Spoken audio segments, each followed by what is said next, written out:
What if the Traveler is also unavailable? What am I supposed to do? Well, that's your problem. It was your choice to get into this mess. Oh, but fortunately for you, it appears your savior has just arrived. Ah, Traveler. Great, you made it. Well, it's not like you were ever really busy to begin with. Sango? Compared to the Traveler, you're the one who has too much free time. No, I'm very busy. I'm busy standing here. I have to stand here all day. Even if it's a commission you're unwilling to take, your excuse is just pathetic. Yes, that's why I've asked you to come over. Allow me to explain. A key member of the Tenryo Commission has recently gone missing. No one has seen them, and their whereabouts are currently unknown. The Tenryo Commission has entrusted us to find this person discreetly because it would be a hassle for them to look for this person openly for a variety of reasons. Their name is... Kujosara. That's right. The General has gone missing. If the General was really missing, the Tenryo Commission would have flipped Inazuma on its head by now. And do you think they would only commission us for a case like that? Please ignore Sango's nonsense, Traveler. In fact, the missing person's name is Shikanoin Heizo. He works as a special detective at the police station. Although his rank is merely a doshin, he is quite competent and held in high regard by the police station. Do they think he's more competent than me? We get that you don't want to help Sango, but could you at least try not to make things more difficult here? Sorry, Traveler. Even though I accepted the commission, as you can see, Sango's less than thrilled to be involved in this case. Nope, not even close. If you really want to know why, it's because I absolutely refuse to deal with that brat's nonsense. The only news that could make me happier than Shikanoin has gone missing would be Shikanoin has been missing for 100 years. Needless to say, Sango and Heizo have a bit of a history. Well, it's a little more serious than that. According to Sango, Heizo was an obstacle in her path to the Temple of Truth. Like a yappy dog that was constantly in the way. Even though Heizo has a unique personality, he's actually a nice guy. Really, I've learned a lot from him.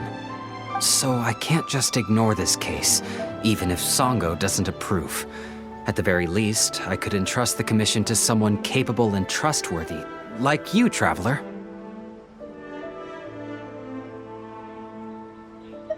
Huh? No, it's not like that. Listen, I'll pay the entire amount originally promised by the Tenryo Commission, and I'll even personally throw in some additional funds. I'm really hoping you can take this commission, Traveler. If Heizo truly is in danger, I know he'll be safer with you by his side. Actually, we get along great. But Sango has always asked me to keep my distance and not to act like I know him in public settings. So, when people ask, I usually just say I've met Shikanoin a few times. If it hadn't been for today's incident, well, let's not get into that. Anyway, could you please help look for him? Well, that's about all I have to tell you. Oh, please take this commission letter from the police station.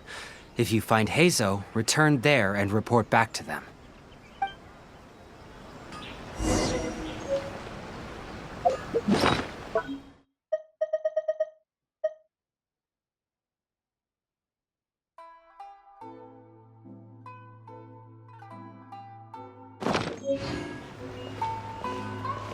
There's no time for delay, Traveler.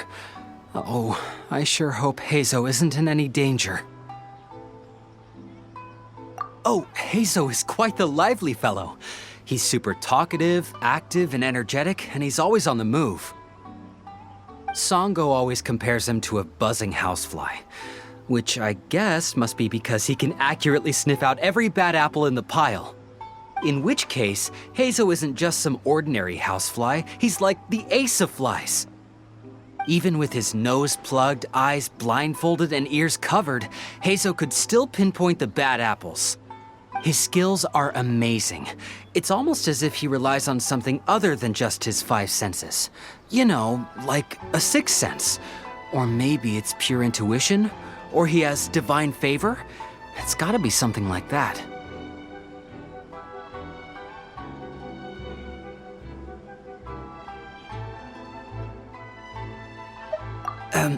Well, maybe we should chat another time. Sango is starting to stare at us.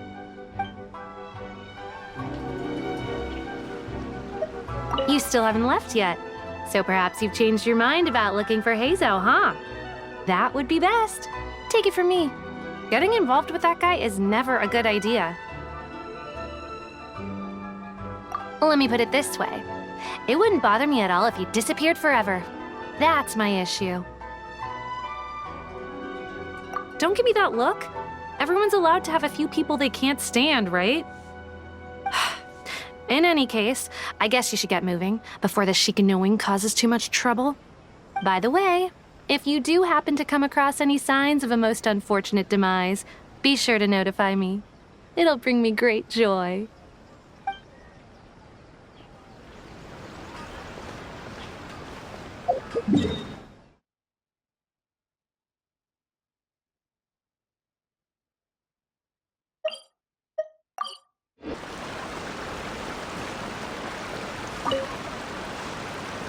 Oh, it's you, the captain of Swordfish 2?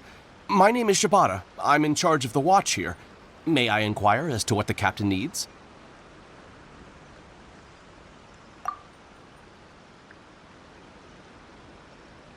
So his name is Shikanoin Heizo, huh? Yes, I'm familiar with the detective. He used to stroll around the area. Her Excellency had assigned me to keep a close eye on him at the time, fearing that he would do something unpleasant, but I eventually realized that he acted more like he was on a trip or something. Come to think of it, I believe he was recently spotted in the area east of the Sanganamiya Shrine. Please feel free to go there and take a look for yourself. If you're looking for the young detective, please go to the area east of the Sanganamiya Shrine.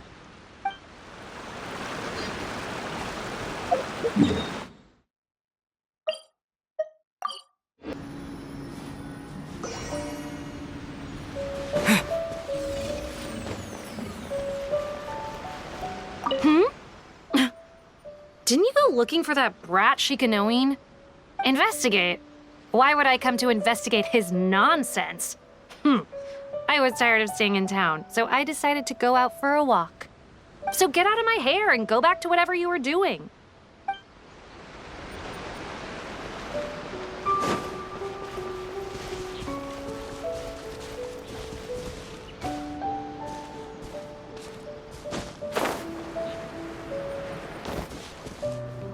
Come on, you guys. I'm nothing but a poor tourist with empty pockets.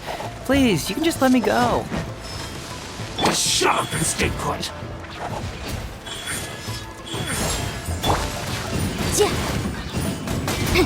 Boom boom! Finally, Right now, emerge.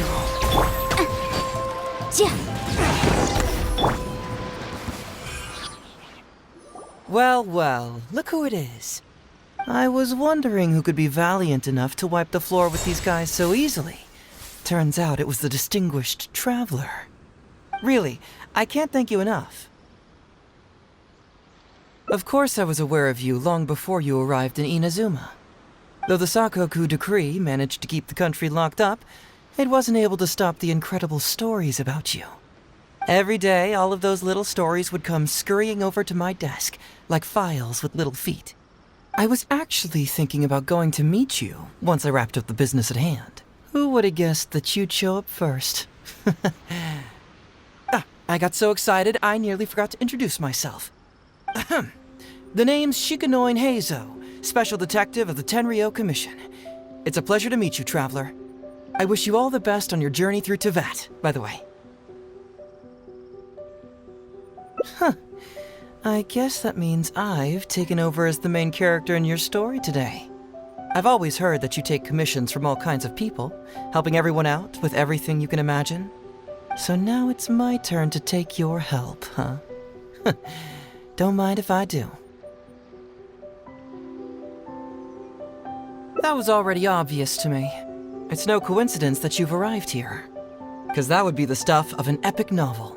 The two protagonists of the story both travel to Watatsumi Island by chance and cross paths as if by fate. The traveler from afar heroically rescues the weak and defenseless detective from the clutches of the ruthless Nobushi. Traveler, you are so dreamy. Unfortunately, though, I don't believe in coincidences. So, guessing you came to me on the police station's commission, didn't you? I'm a detective. Can you guess what gave it away?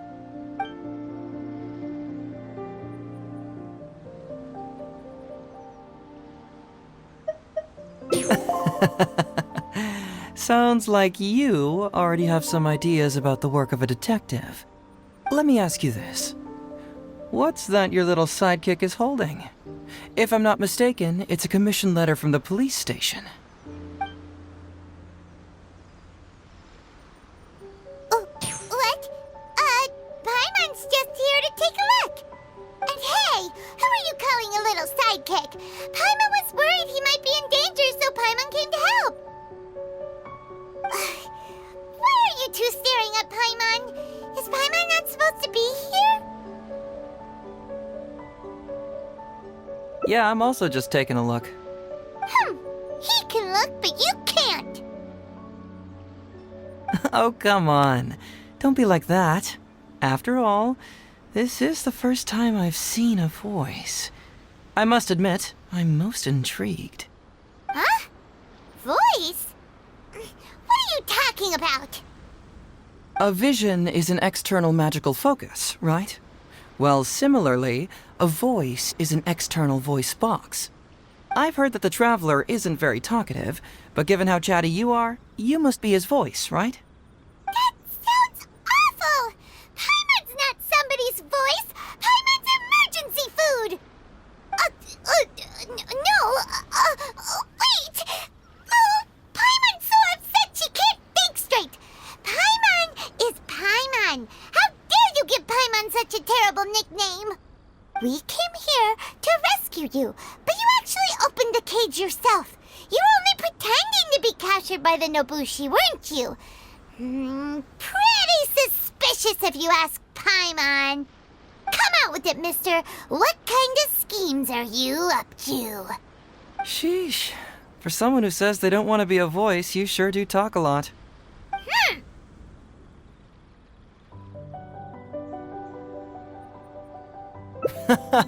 Well, let me think for a moment. Yes, all this started a long time ago, during the war. Kujo Takayuki, who was head of the Tenryo Commission at the time, had secretly asked me to investigate the military capabilities of Sangonomiya.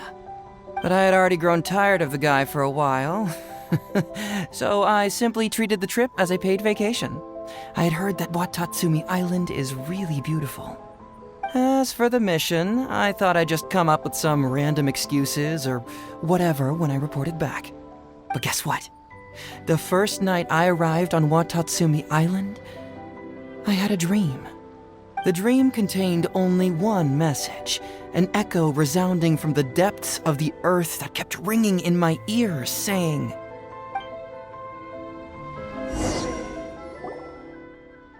"Something vital is missing on this island." Isn't that bizarre? Something vital has gone missing on this island. Has something evaporated into thin air? What could it be? Paimon bets it must be something delicious. You know, because the soil of Watatsumi Island can't grow crops. There's a shortage of food here. Oh, food, huh? How about you, Traveler? What do you think is missing?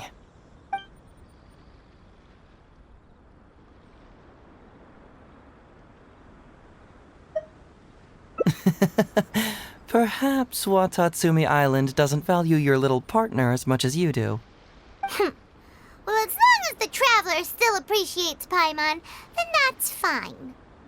Interestingly, I didn't have the same dream again after I left this place, so I became even more intrigued. Was this really just some random dream?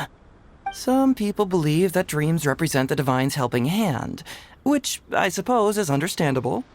However, if you ask me, dreams have nothing to do with the gods. Instead, they are flashes of intuition. It was my intuition telling me that there was something important about this island that, poof, suddenly vanished. So I decided to accept this little commission from my intuition and investigate to see if I could come up with any compelling findings. Unfortunately, the investigation has had little progress up to this point. Who knows? I felt there was something peculiar about them, so I pretended to get captured to see if there were any leads that would surface. And that's when you showed up. Nah, don't worry about it. These guys were just a bunch of small fries. Besides, your arrival is much more important to me. I have a feeling you can help me find the answer to my dream. So how would you like to partner up on this one? We can work together to solve the mystery. Yes, of course, I understand. But let me ask one more question. Did the police station say they are looking for me because of something important? Well, then it's probably nothing major. Most likely they're short on staff or something petty like that, and they happen to remember their model employee. So since we're already here, why don't we just solve this puzzle together? Once everything is settled, I'll gladly accompany you back to the police station, or anywhere else you'd like to go. What do you think?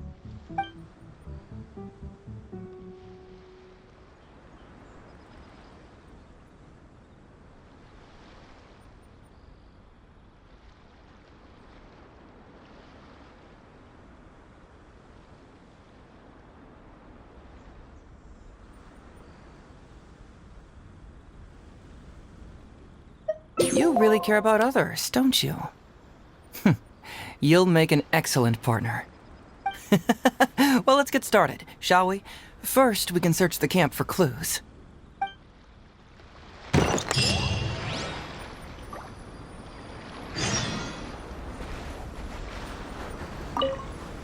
So, have you found anything? Good. Better get a move on. I've already noticed a few things of interest. Let's meet back here later.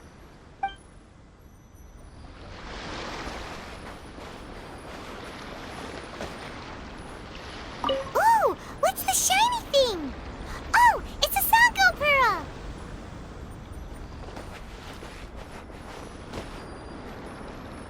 Hey, isn't this Crystal Marrow?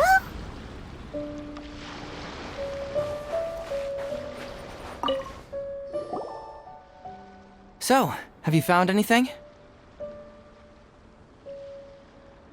Yes, I've found pretty much the same. And there really are a lot. Aren't these all super expensive? Oh, these must be the valuable things that went missing from the island! That's it! The Nobushi must have stolen them all! I don't know if I'd go that far. The Nobushi would be very hard-pressed to find many opportunities to get their hands on commodities like these. Huh? What do you mean? Did the Nobushi gather all this themselves? No, that's unlikely. Crystal marrow is a rare material for crafting weapons, and Sango pearls are an even more precious commodity. Here's what I think. Due to Watatsumi's poor soil, the island's economy is quite fragile and heavily reliant on the trade of these special resources. So, it's absolutely vital that they keep them under lock and key and well out of the Nobushi's reach. Which means they got lucky with a huge batch like this. My guess is they ambushed a caravan. If we go ask around the Sangonomiya Shrine, we can find out if there have been any recent instances of caravans being plundered. Perfect. I knew you'd be a huge help. Well, duh! The Traveler is Paimon's companion after all.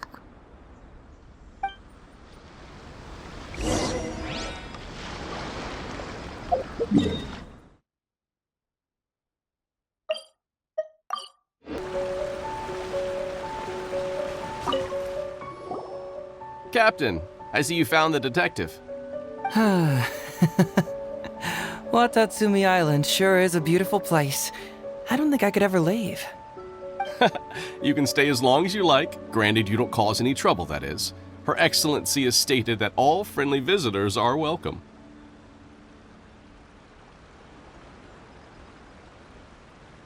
Incidents of stolen goods? Not that I'm aware of. Her Excellency has recently launched several measures to boost the economy, including the development of trade routes and establishing our own caravans. Troops have also been deployed to protect them, so it is only reasonable to assume that the current trade routes are already very safe. Any looting or theft would be practically unthinkable. That's strange.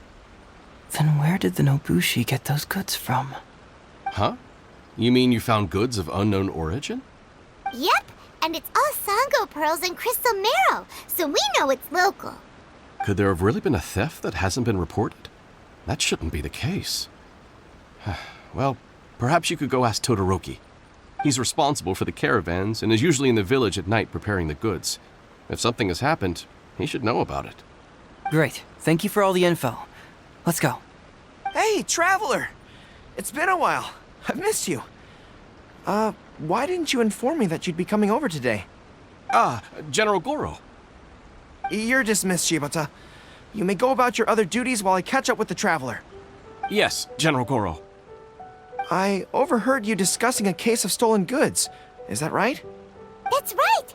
We found a lot of Watatsumi's valuable products in a Nobushi camp!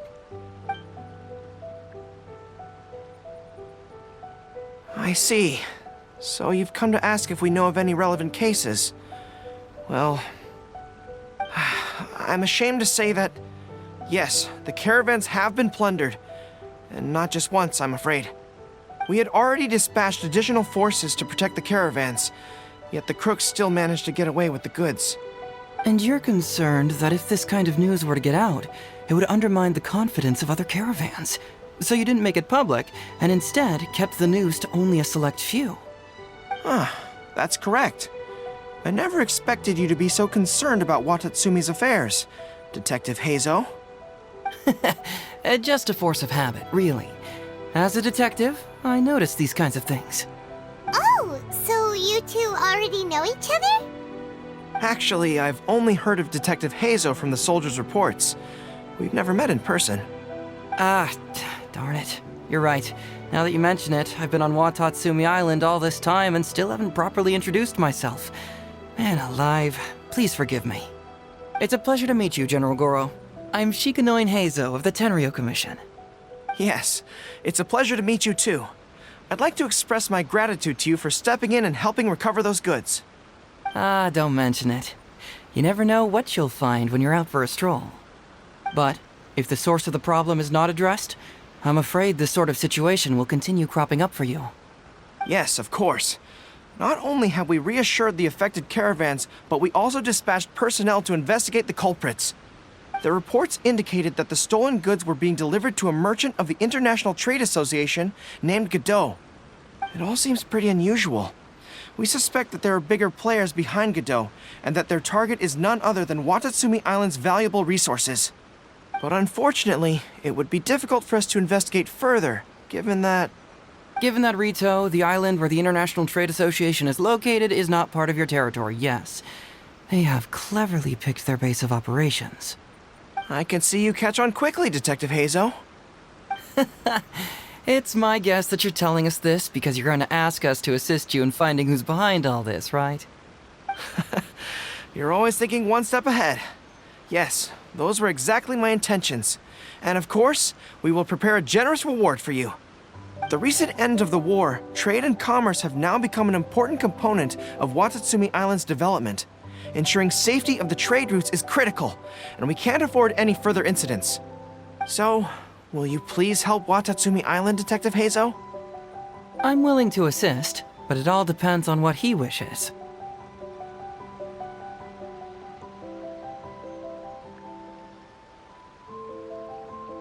Great! With both Detective Hazo and the Traveler on the case, I'm sure it'll be solved in no time. The situation is now in your capable hands. I look forward to hearing your report when you get back. All right, we'll take care of it. Traveler, let's go discuss where to head from here.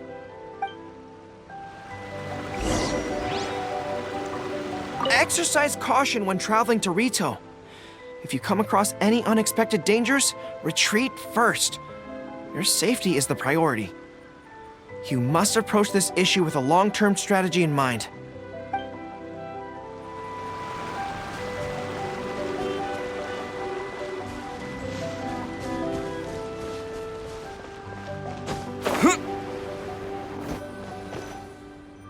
Hey, why are we talking way over here? Oh, you're not trying to get away from Goro so he can't overhear us, are you? Very perceptive. Seems even Paimon has her moments. Let me ask you, do you believe in intuition? Huh? Intuition? Where are you going with this? My intuition tells me that General Goro is lying. What? How could you say that? Although he did seem a little on the serious side today, but Goro's a good guy. Good people can be deceptive, too. After all, everyone has their secrets. Well, in my opinion, the timing of his appearance was a little too coincidental. Sangonomiya's soldiers have been keeping an eye on me for the entire time I've been on Watatsumi Island, yet I had never seen General Goro even once. But today he came out and met with us, and even commissioned us to investigate a case. Maybe that's because the Traveler is here today, and Goro thinks he's more capable. Really? Huh. Then that makes things even more peculiar. If there are powerful players behind this case, and he needs to draw upon external support, then he should have taken action sooner rather than wait until today. A more plausible explanation is that the items we discovered are linked with some unspeakable secret, and he had to intervene to prevent us from digging any deeper. Then he put up a smokescreen to mislead us. I surmise that investigating the merchant Godot on Rito will yield no results. Whoa, are you serious? But this is all just a hunch you have, right? Actually, there is another key factor behind my reasoning, though you may not believe me. I sense something special about Goro. Something special? Yes, whatever is missing on this island, I sense it in him. Whoa! Hold it right there! Are you saying Goro's a thief? As in he took something valuable? It's not that simple. I can't fully explain it. It's just my intuition. Sure, I trust your judgment, but perhaps you're overlooking someone else, the true leader here.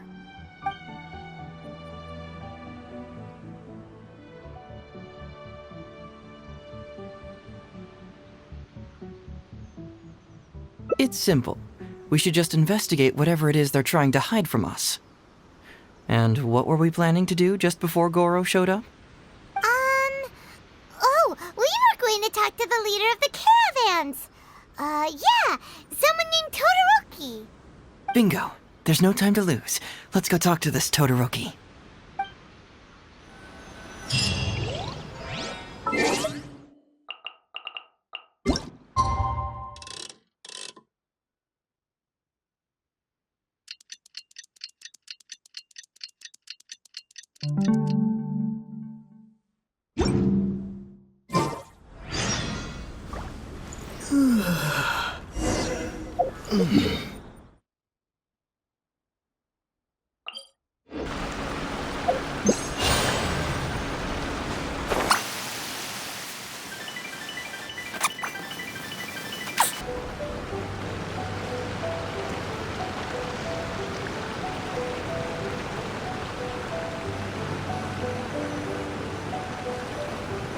Todoroki, the shipment has arrived and is ready for inspection.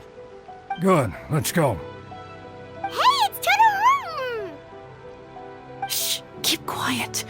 Let's follow him and see where he leads us.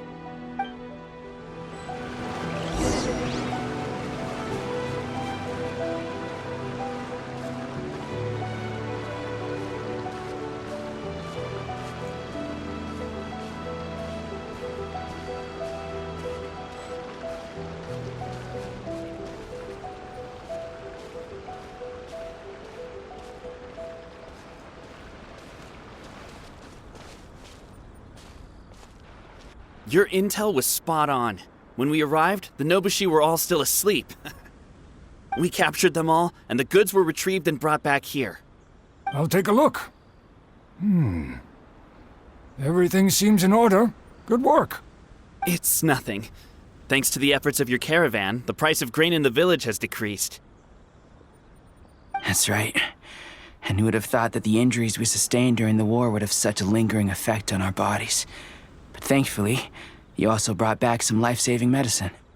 Things are improving thanks to the help from those up top. Oh, by the way, what is the state of the village's inventory? Make sure that it's confirmed tonight. I have to leave tomorrow morning after I go to the Sangonomiya Shrine and get instructions from General Goro. Don't worry. We've already prepared the list. Just follow us. The soldiers from Sangonomiya seized the Nobushi stolen goods?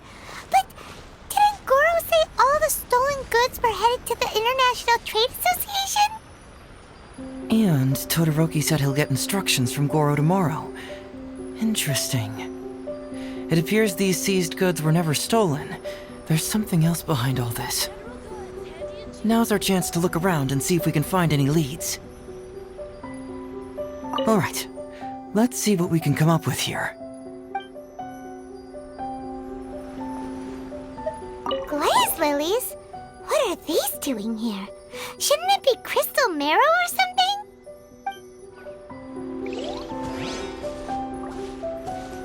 This box is packed so tight, it looks like it could burst. Let's see what's inside. Huh? What are all these plants and flowers? Oh, there's a small note here.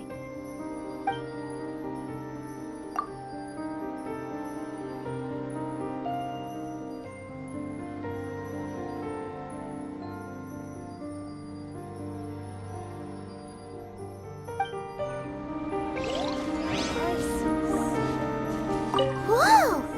Qingxian? Paimon was expecting to find Sango pearls.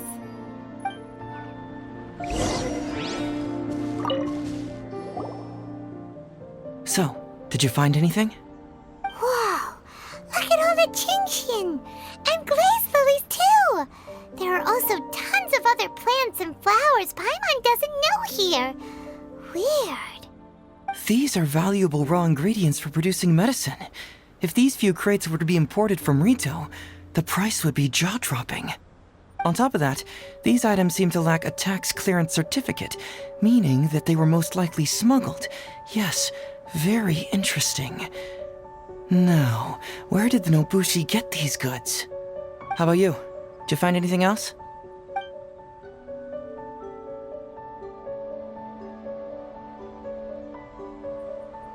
Foreign Trade Association? I've never heard of such an organization in Rito. And if it's regarding foreign trade, then smuggling is an even more likely possibility. All right. In which case, I have a rough hypothesis. First, we...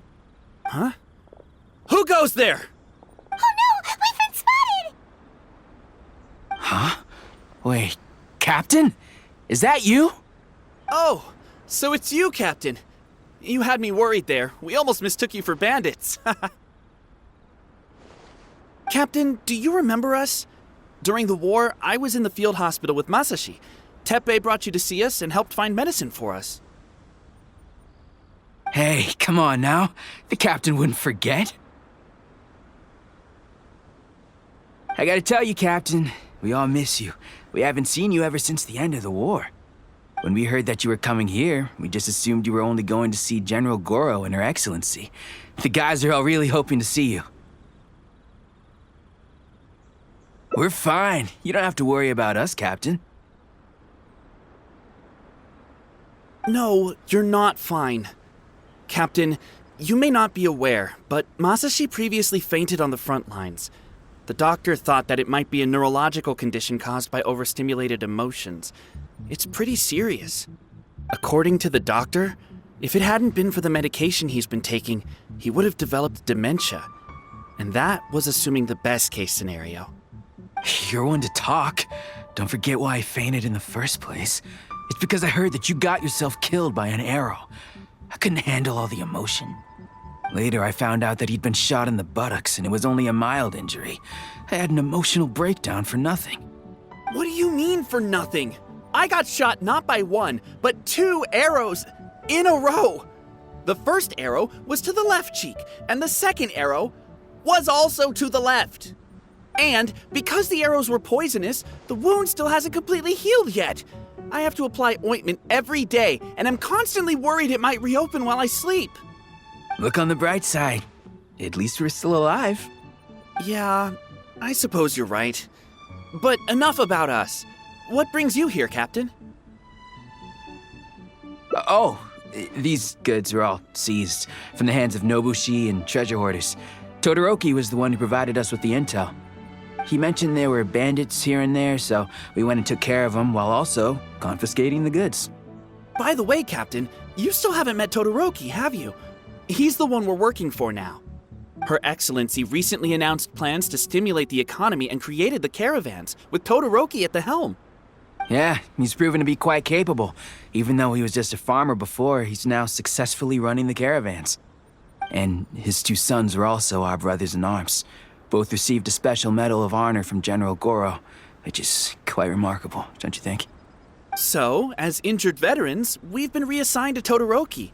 He's the one who gives us orders and pays our salaries now. What do they call that again? It's called changing careers, dummy. Ah, right. Changing careers. Anyway, I think the whole caravan thing is wonderful. Our region wasn't very prosperous to begin with, and the land can't grow any crops. We have to pay a hefty price just to get basic food from outside.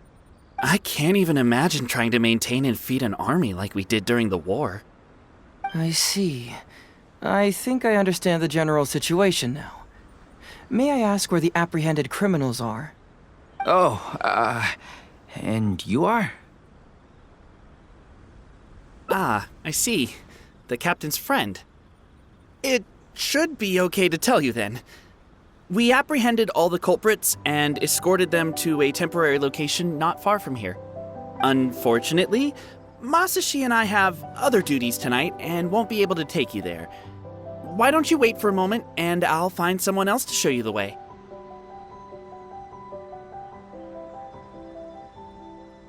I'm pretty sure I've already got a grasp on what's going on. All I need now is to confirm it with the apprehended bandits. Let's go. Are you still a little confused? Let me help connect the dots.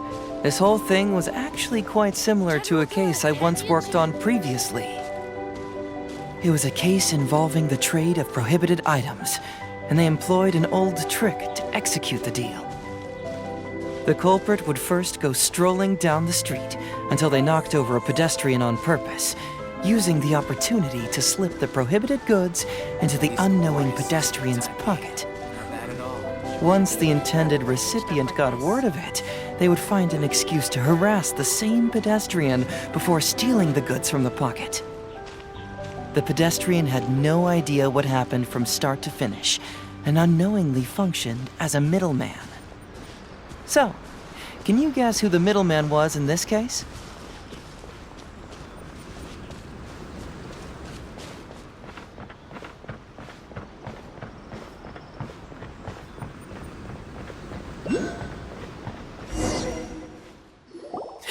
Sir, please forgive us, sir. We are nothing more than petty thieves. Sir, what do I look like? A commissioner? Does my friend here look like a commissioner to you? Officer!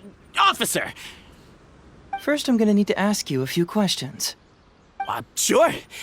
Go ahead, ask anything. The soldiers discovered many valuable goods in your camp. The goods don't appear to be from around here, so the question is, where did they come from? Oh, the goods? Right, we picked them up at the beach. You picked them up? Well, no, we, actually stole them. Be honest now. Tell me the whole story. Yes, sir. I mean, officer. We took those goods from a small merchant ship just off the beach, but we didn't exactly steal them. You see, the ship's guards all took off running the moment they saw us. They abandoned the goods, and we simply came and picked them up. But next thing we know, a group of soldiers arrives, and we're all apprehended. Talk about bad luck. We didn't even have a chance to stash away the goods before we got caught. You say that the merchant ship's guards fled without putting up a fight. You expect me to believe that? We just assumed they were scared witless and didn't have the guts to fight. I'm not bragging or anything, but our boss is pretty intimidating. With his massive muscle and strength, he could scare anyone. You really expect us to believe all this? No, you gotta believe me. Just the other day, we scared off an entire squad of soldiers. When they noticed us, they went running and dropped their goods. I swear. I still remember seeing tons of Songo pearls and crystal marrow in that load. All nice and shiny, too. Whew, it was amazing. Unfortunately, a bunch of pirates came later and snatched those goods. It just happened that our boss had diarrhea that day and couldn't hold off the pirates. This luck of ours. Wait a tick. Pirates? Yep, no doubt about it. They came on a massive ship, and their captain was a pretty lady with an eye patch. We had no idea how powerful she was. It was like boom, boom, thud. Only took 3 hits before she knocked out the boss. A pretty lady with an eye patch? Oh. Does this description remind you of someone, Paimon? No!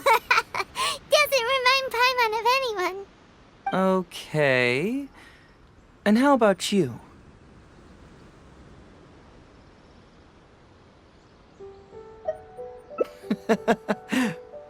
Really? Okay, I'll take that as a no, then. It appears that the situation is just as I suspected. Todoroki is striking a shady deal with a group of pirates, while General Goro appears to be assisting with the cover-up. What? How could that be? Todoroki said that he'd be going to Sangonomiya early tomorrow morning to get Goro's instructions before the caravan leaves. Now is the time to address any doubts you may have. Tomorrow morning will be our moment to confront them. Hopefully, my final question will be answered then as well.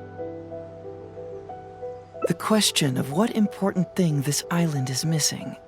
I can feel some connection to the question in Goro, Todoroki, and even to Kuda and Masashi. Hopefully, we'll finally have an answer tomorrow. Let's get some rest. I'll see you at Sangonomiya tomorrow morning.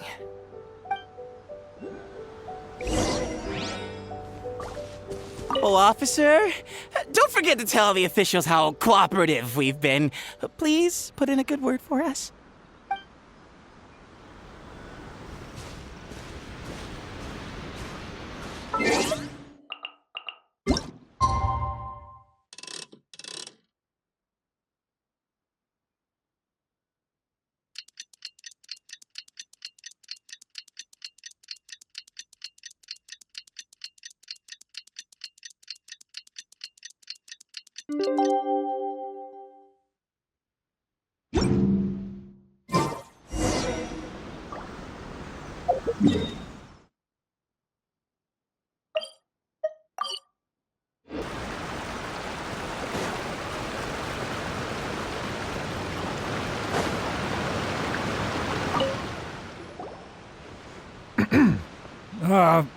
Who are you? Hello, Todoroki. I'm Shikanoin Heizo, Special Detective of the Tenryou Commission. I believe you've been manipulating large-scale illegal trades for some time now. Mind if we talk about that for a bit? You can't just go around spewing such nonsense, young man. And what if I'm not talking nonsense? Ridiculous. I don't have time to listen to this. Get out of here, you little brat. I know I'm on the younger side compared to you, Todoroki, so I'm sure you must have heard the old saying. Off the scale, some goods only weigh a couple pounds, but on the scale, they weigh more than 1,000. So the question is, do you want to put your goods on the scale or not? What are you trying to say? Well, nothing. All I want to hear is you personally confirming what we already know to be the truth. Masashi! Tokuda! Arrest these people! Huh? Todoroki, what's wrong? Who dares to cause trouble at Sangonomiya Shrine? Huh? Wait, it's... Captain? What are you doing? These crooks are trying to pry into the secrets of Watatsumi. We mustn't let them go. But, no. There must be some kind of misunderstanding. Todoroki, this is the captain of Swordfish 2, one of our own. It doesn't matter who they are. Remember what General Goro told you? A long-term goal of Watatsumi is to revive its trade and commerce. And since you have been assigned to work with me, it's my orders that count around here. I don't care if they were your captain. Would you dare disobey orders?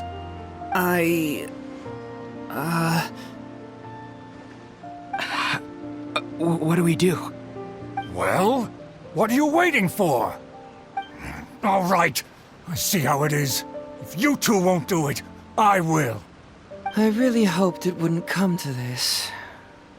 But... here we go.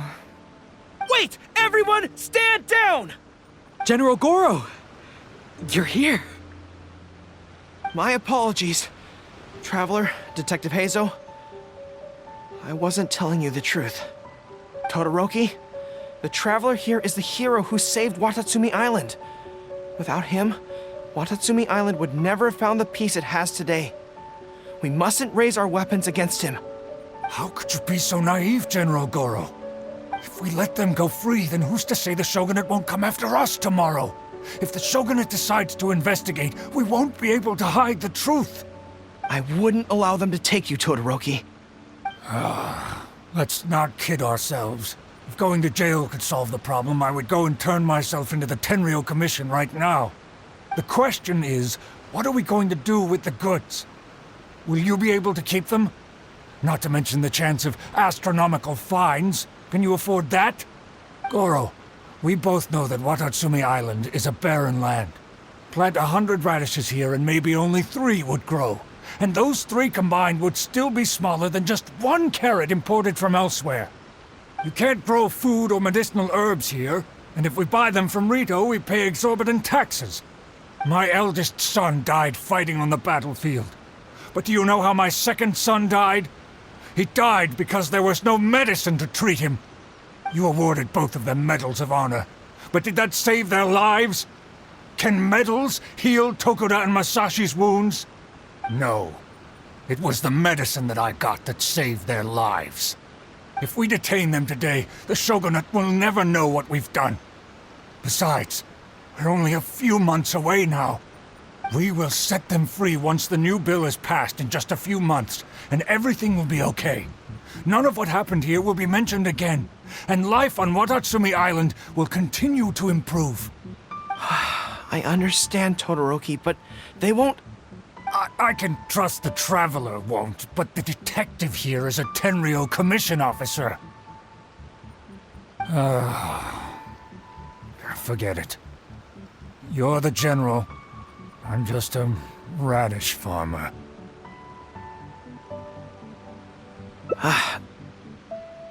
It's a new commodity tax bill currently being drafted by the Kanjo Commission. The bill exempts taxes on goods that are in short supply on Watatsumi Island. Once the bill's introduced, we'll be able to buy commodities that we need from regular marketplaces. Oh, I see. Man alive. I wish I had known sooner. In that case, how about we put your fears at ease and I'll stick around here a little longer. You know, until the bill is introduced. Huh? Detective Heizo, are you saying that... You mean you're willing to stay here, young man? Come on, you two. What's with the strange looks? You've been keeping me under close surveillance, haven't you? Surely you must have noticed that aside from being a detective, I'm also an ordinary tourist who likes to enjoy good scenery. I believe that after the new commodity bill is passed, there will be more and more traffic between the two sides, and more people will be coming to visit Watatsumi Island. I have to take the opportunity now and enjoy this place while I still have it all to myself. Before long, tourists will start pouring in. Thank you, Detective Heizo. On behalf of the people of Watatsumi. My pleasure. But one good turn deserves another, does it not? Oh, you mean there's something you wish to request? I suppose you could say I'm from the Shogunate, but the traveler next to me isn't. As far as I know, he's planning to visit other nations soon, and it is unclear if he will return to Narukami Island or not. Therefore, there's no need to limit his freedom, right? I'm sure no one else will hear of what happened today. Am I right, traveler?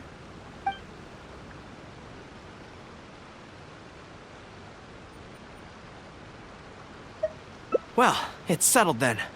He will always be an important partner to Watatsumi, and I would never dream of limiting his freedom. So please, don't worry, Detective Heizo. I'll hold you to that. But if I ever find out you've lied to me again, there's a chance I'll lose my cool. I'm sorry for not telling you the truth earlier. It's a serious matter, and I didn't want outside parties to become involved. But today, I realized my poor judgment. How could I possibly hide anything from Detective Heizo and the Traveler? I'm glad you understand now. But, in all honesty, I'm the one who should be thanking you. It's because of you that I was finally able to reach an answer. After all, nothing makes a detective happier than putting a case to rest. Ah, I understand now.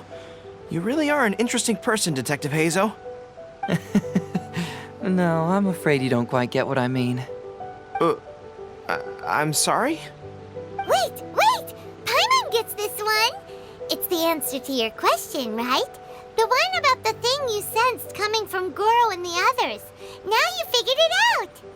What? The thing you sensed coming from me? But I always have excellent personal hygiene. No, not like that. Hey, traveler, could I talk to you for a moment? Besides, I haven't had a chance to thank you yet.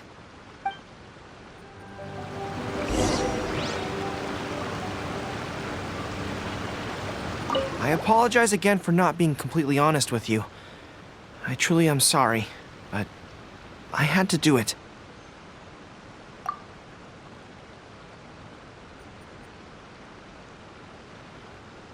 Ah, yes, Her Excellency. Well, let's just say that the war brought many terrible things while also forcing us to learn a lot. Right, but that still doesn't answer the question.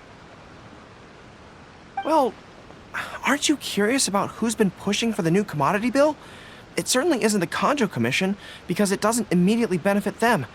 And we don't have any connections there. Yeah, it's kinda as if the gods suddenly appeared to offer you a divine hand. Yeah, the gods. I was invited to attend the Iridori Festival on Narukami Island with Her Excellency a while back. At the festival, I waited in the marketplace while Her Excellency... She went to the Kanjo Commission to see Lady Yae, purportedly for a book review, but there were other items on the agenda too. The meeting wasn't made public. Following her return, we began our attempts at boosting commercial activity, and it wasn't long before there was a push for a new commodity bill on Narukami Island. So, what do you make of it? Do you think Her Excellency knows about this?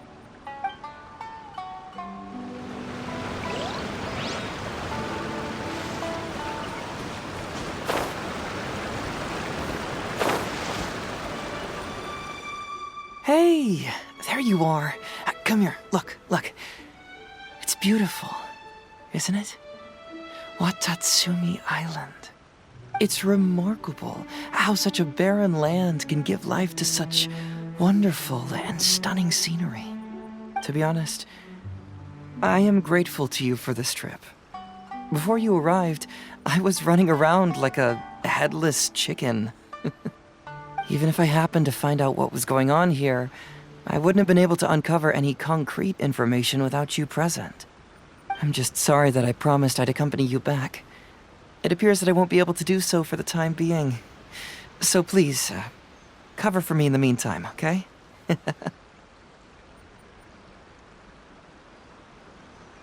It's all in the past now. Let's just chalk it up as an intriguing experience I had on my trip here. Besides, that's not what I wanted to investigate anyway. Yes. Everyone you led me to and everything they said brought me closer to the answer. And now I finally get it. Watatsumi Island is an ancient land where the soil is poor and many crops do not grow because it's lacking a certain thing. But what the inhabitants of this land do have is bravery. They were courageous enough to stand up and resist the gods and accomplish what they knew could not be done.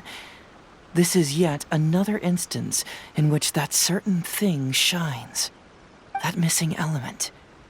That certain thing is what I sensed present in Goro, Todoroki, Tokuda, and Masashi, which is the true vitality of this land. I guess I was mistaken when I declared that something was missing. That something from this island had evaporated into thin air.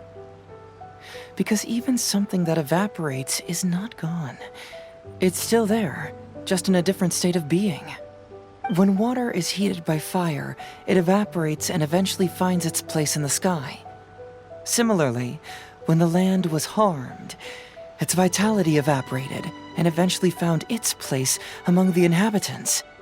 This is the final answer I've been searching for. Anyway, thanks again. You know, even though we just met, I wish you could be my partner all the time. Call me Grady, I guess. But, of course, I know that's impossible. You have your own journey to complete. So I'll just keep doing what I can. Hopefully keeping my memories from evaporating safe and sound in my mind. That way, I'll always be able to remember these beautiful things. The beauty of Watatsumi Island, the people who are full of life and vitality. And you two, who are by my side.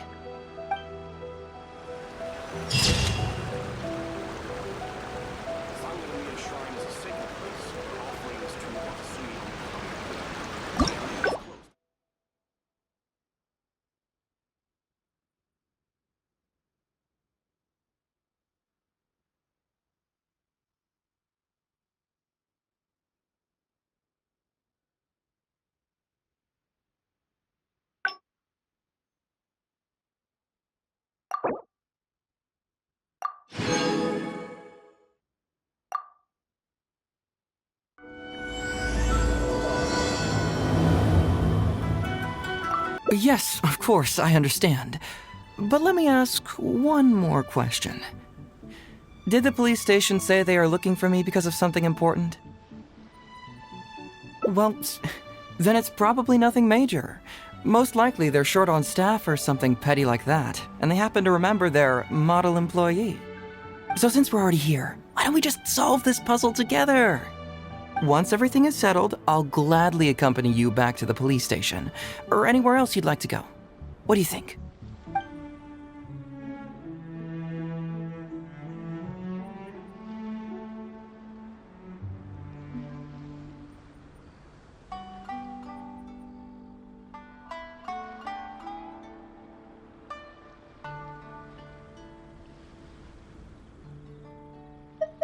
Someone concerned about my safety? Then it must be Ryuji, right? I suppose if you insist. All right. I'll accompany you back to the police station first. We can discuss the issue of Watatsumi Island later.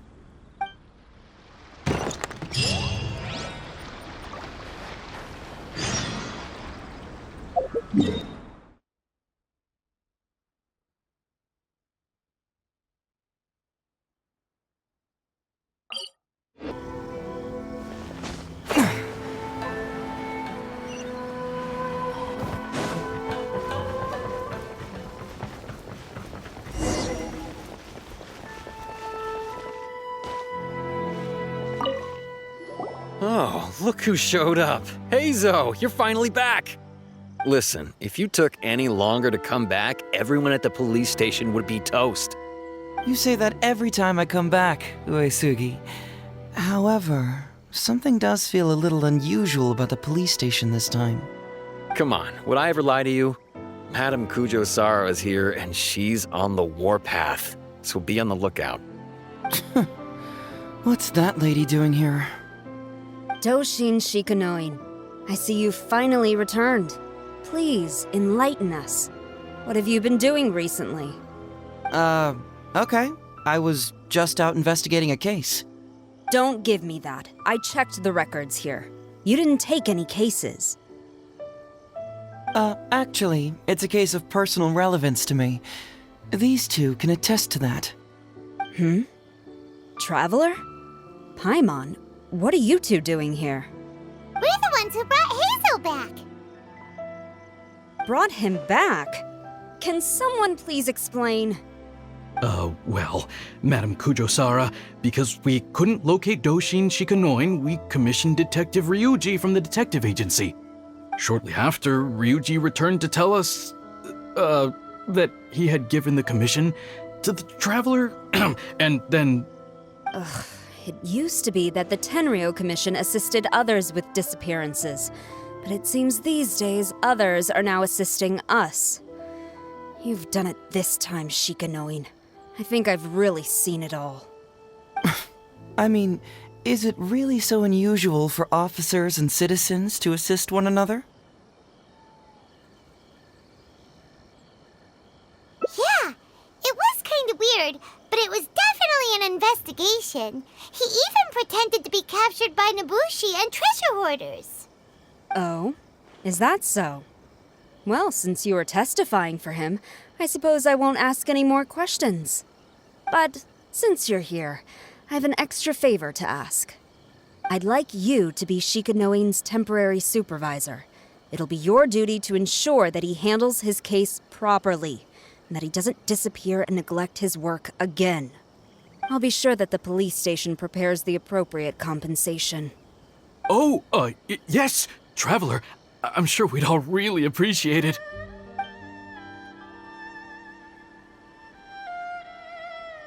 Hazel seems to be happy with the idea. You should thank the Traveler this time, Doshin Shikanoin. Otherwise, I don't think I would have let you off so easily. Here, take this letter of complaint. It's written against you. Please consider carefully what to do with it. I do not wish to see another one. Understood? Huh? Someone filed a complaint? That can't be right. Why would there be a complaint letter? You must not be doing your job properly, and now you're attracting complaints. No, it really doesn't add up. You two don't get it. Although Madame Kujo-Sara just made some harsh remarks, we all know that Heizo-senpai is a real whiz when it comes to cracking cases. He's the biggest asset on our team.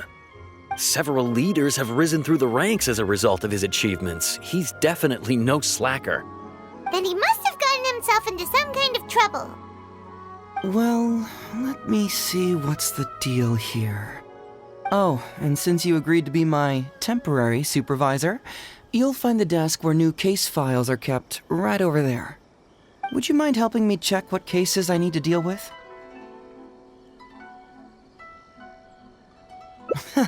Of course, but first I have to confirm what's going on, and whether or not the letter's legit. Please, have a look at the case files first.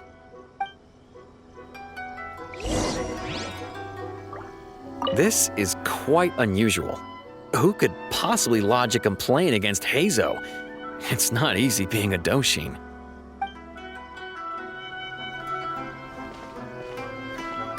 Interesting. Even Doshin Shikanoin can receive a complaint letter.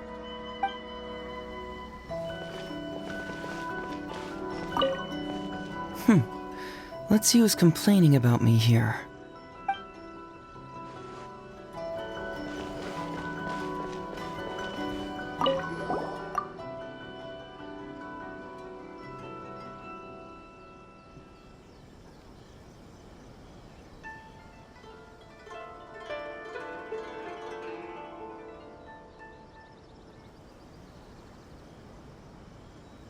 Hazo talks fraud? What's that? Sounds interesting, whatever it is.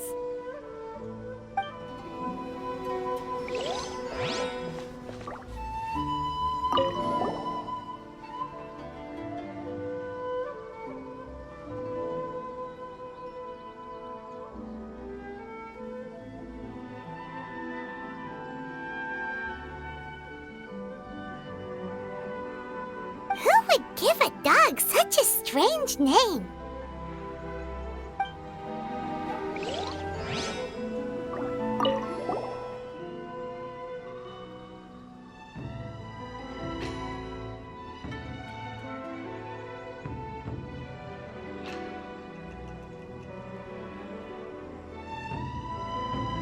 What?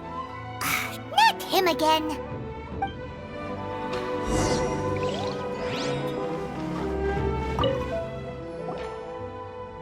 So, have you gone through the case files? Is there anything that caught your eye?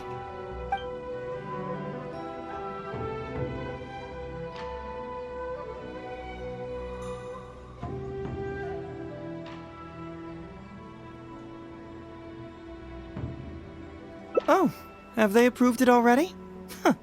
The Tenryo Commission certainly has become more efficient ever since Kujo Kamaji took office. So, what is Hazo Talks fraud? It's an anti-fraud public awareness event. Basically, think of it as a short play about fraud. We'll get a few people to perform an entertaining drama in order to raise public awareness about the issue. Ooh, so it's a play?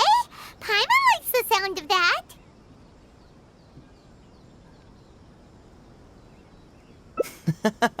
Well, see, fraud is a major issue here. You've traveled between different nations. I'm sure Mora isn't really an issue for you.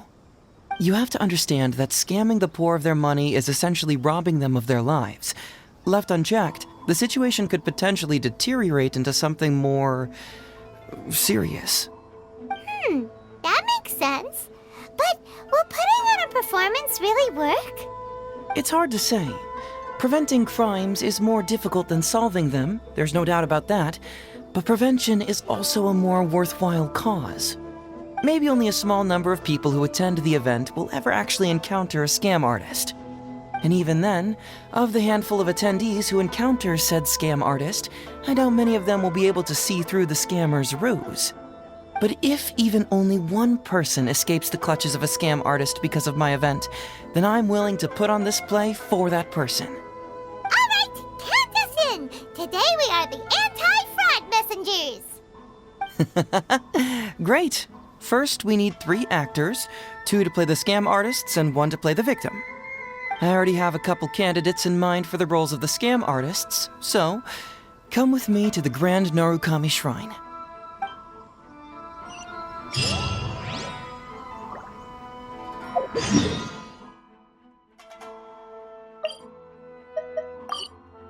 Ooh, if we're going to the Grand Narukami Shrine, are you planning to recruit Miko for your play? She'd be really good at acting. Well, I guess you'll have to wait and see.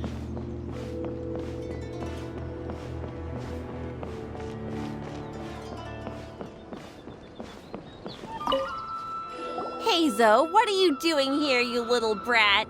Oh, and the Traveler, too. So, I assume you're here to see Lady Yae?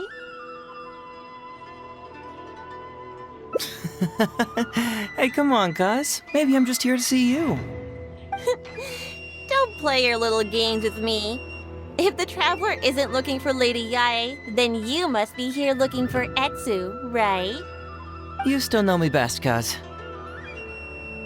Please wait here. I'll go get her. Huh, so we're not here to see Miko? Bummer. I'm flattered, but even if I wanted to, do you really think I could convince Lady Yae to join a little event like mine? Get the Traveler to ask her next time. He can do it. Well, hello, Detective Hazo. It's been so long since you last came to see me. You know, it's cruel to keep a girl waiting. Hey, community service isn't all bad, is it? I'm sure it's better than prison, at least. That's right. I was careless and found myself caught up in a case of fraud. Detective Heizo arrested me, and I was sentenced to prison. For the record, I'm not the one who technically arrested you. Oh, come now, Detective Heizo. Don't pretend like you don't remember the part you played. You have a cold heart, Detective. Colder than an icicle in the middle of winter.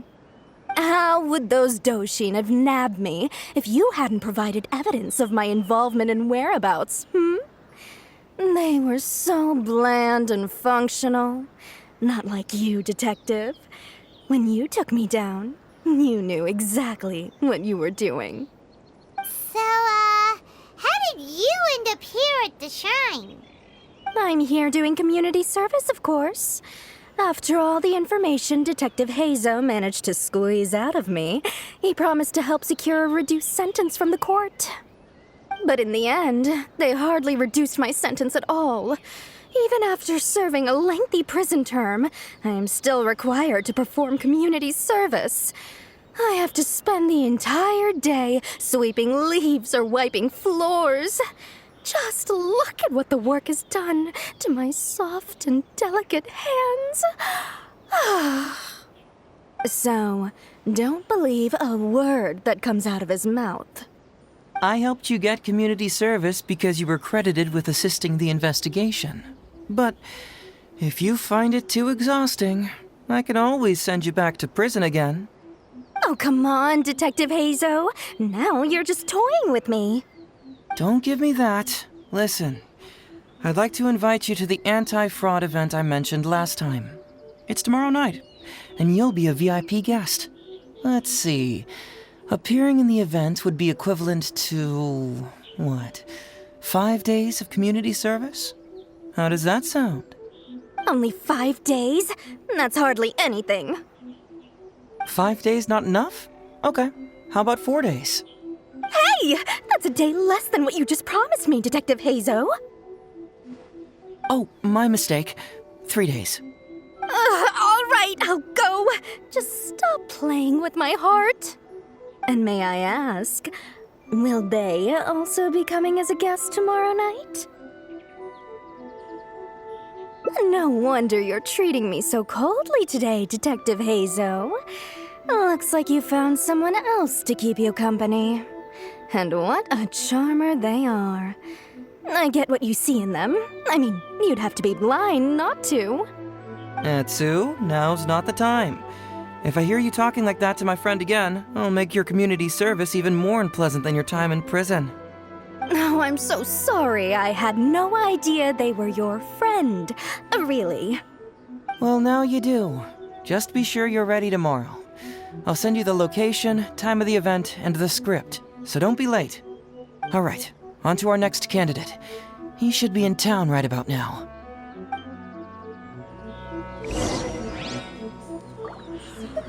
I apologize for earlier.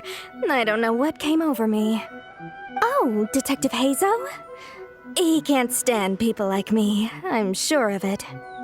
Although he sounds polite and friendly, I can tell that he treats inmates convicted of fraud differently. He's really got something against us. Do you think he may have been defrauded himself before? Impossible. Who could ever be cunning enough to fool Detective Heizo like that,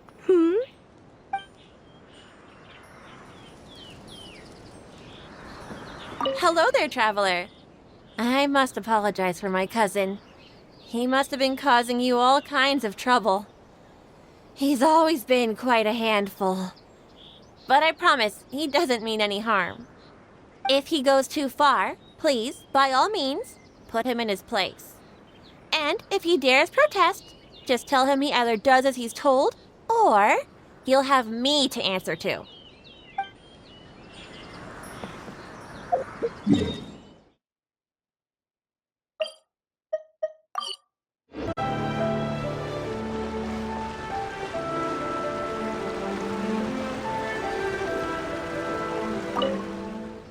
Mr. Iba, how are you doing? Oh, well, if it isn't Heizo. Thanks to you, I haven't kicked the bucket yet. Well, it's good to see you're alive. And well.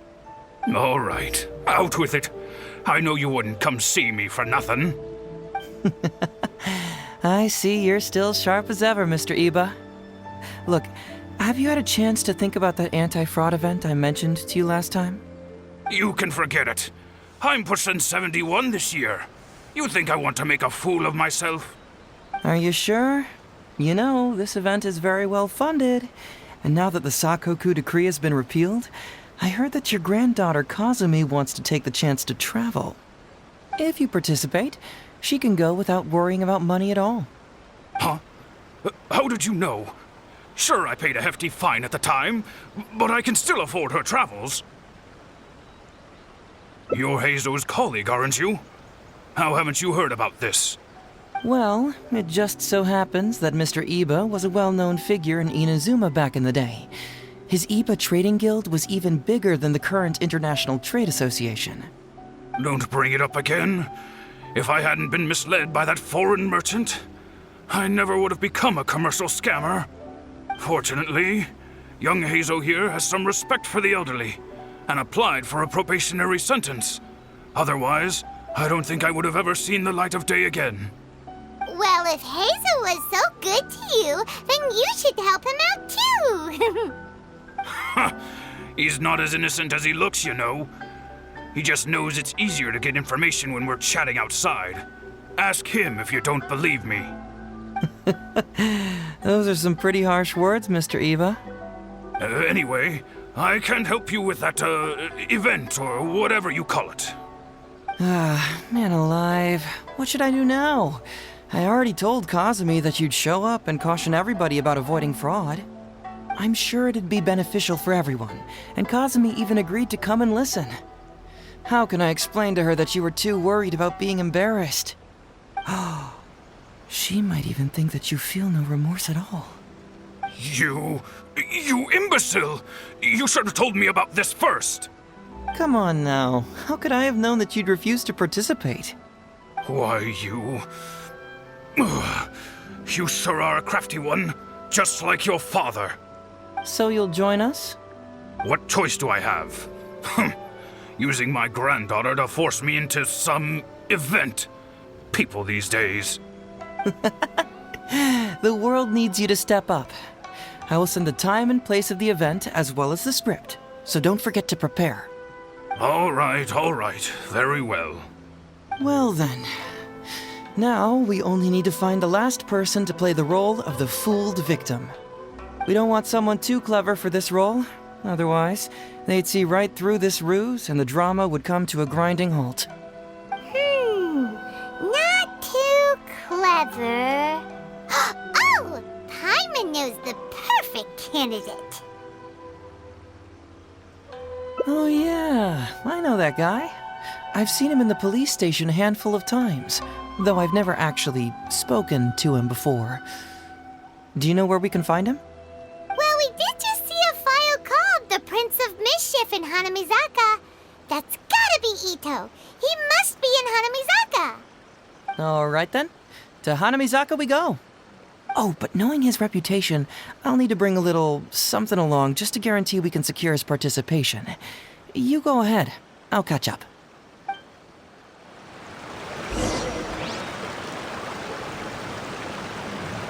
Oh, getting on the wrong side of Heizo really was a mistake. Huh? You two want to know what happened? Oh, there's not much to it, really. As soon as I heard Heizo was on the case, I knew it was over. I took the easy way out and confessed to everything. After all, what else can you do when a cyclone is heading your way? Heizo's nickname. It's what all the prisoners call him. Haven't you heard it before? There's nowhere to run. Nowhere to hide. For criminals, Heizo is a force of nature nobody can contend with. Alas, if only I'd known.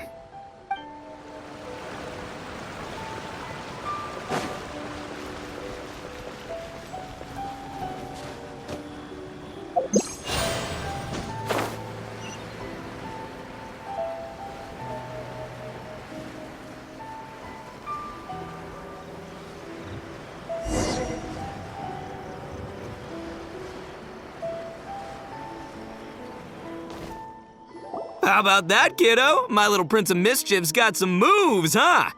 Guess that means your Oni Kabuto is now my Oni Kabuto. Ito, what are you up to? Huh? Oh, Paimon, my compadre. This is a nice surprise. What brings you out this way? What? No, it's not. No, it's nothing like that. They let me look after their Oni Kabuto just for a little while for safekeeping, and then, once they've gotten stronger, they can come and take him right back. You win some, you lose some. That's right, my little guy. Good attitude. All right, see you around. Okay, yeah, bye. There's just no helping this guy.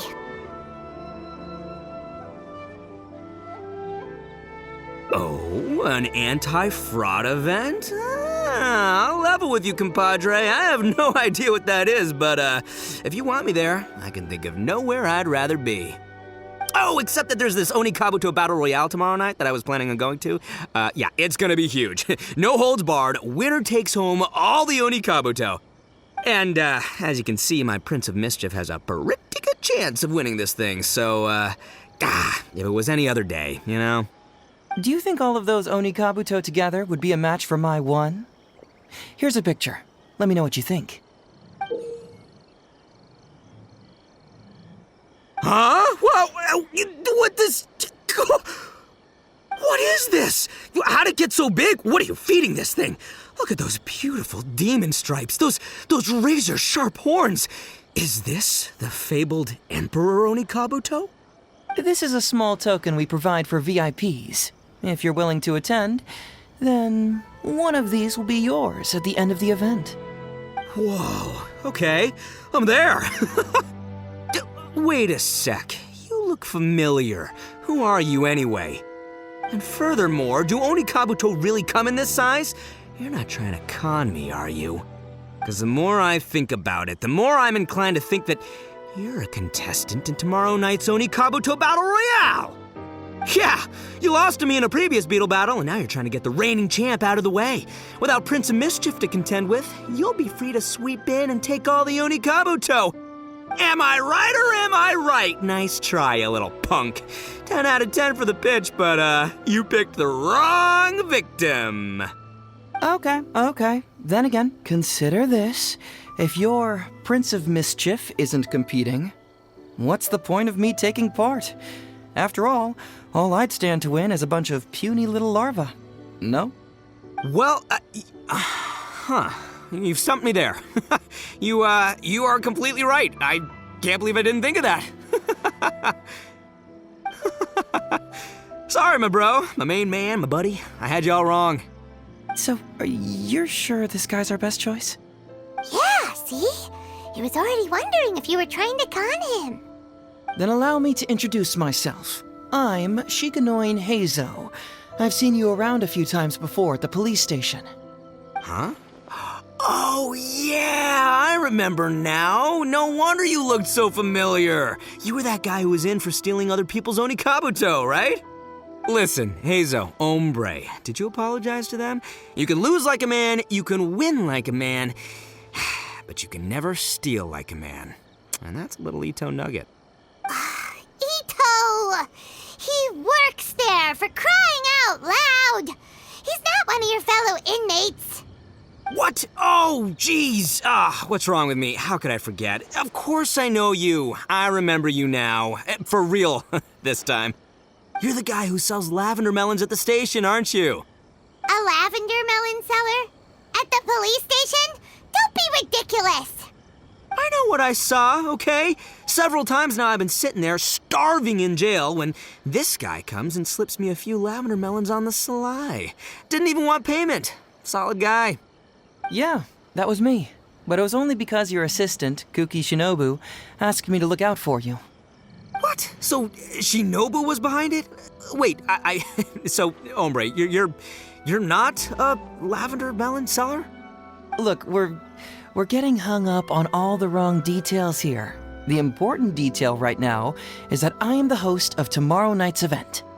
And if you show up, the Oni Kabuto in the picture is yours. Deal? Deal, done. But, could I get another look at that picture first? Just, a little peek-see? You'll have all the time in the world to inspect the real article once the event's over. Okay, sure. I can wait. So, hombre, is there anything I need to do to prepare? Because if I'm doing this, I'm bringing my A game, all right? No half measures here. I'm gonna do this right. He sure picks his moments to start acting responsibly. Okay, so for this event, you, my, bro, will be participating in a short anti-fraud play along with 2 other VIP attendees. The main thing we ask is that you just relax. Try not to be nervous.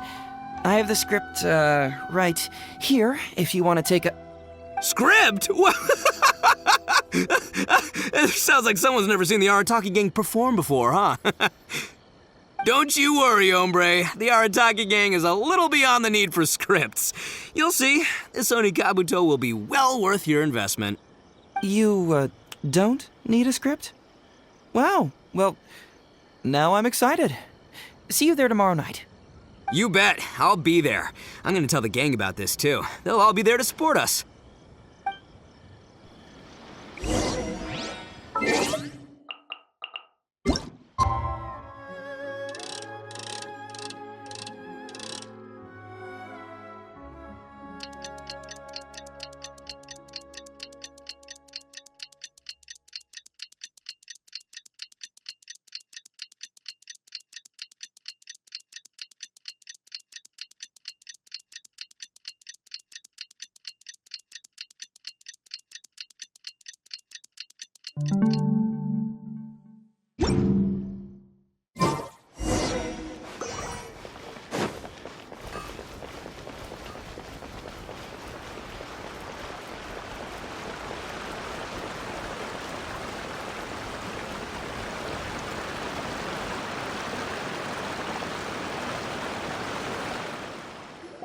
It's almost time. Everyone ready?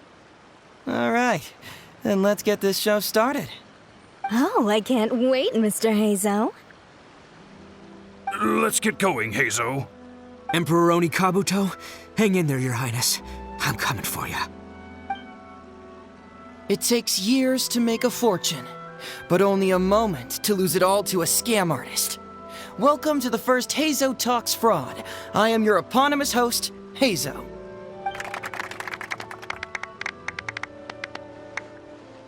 Okay, I'm delighted to have you all here today to explore the topic of fraud.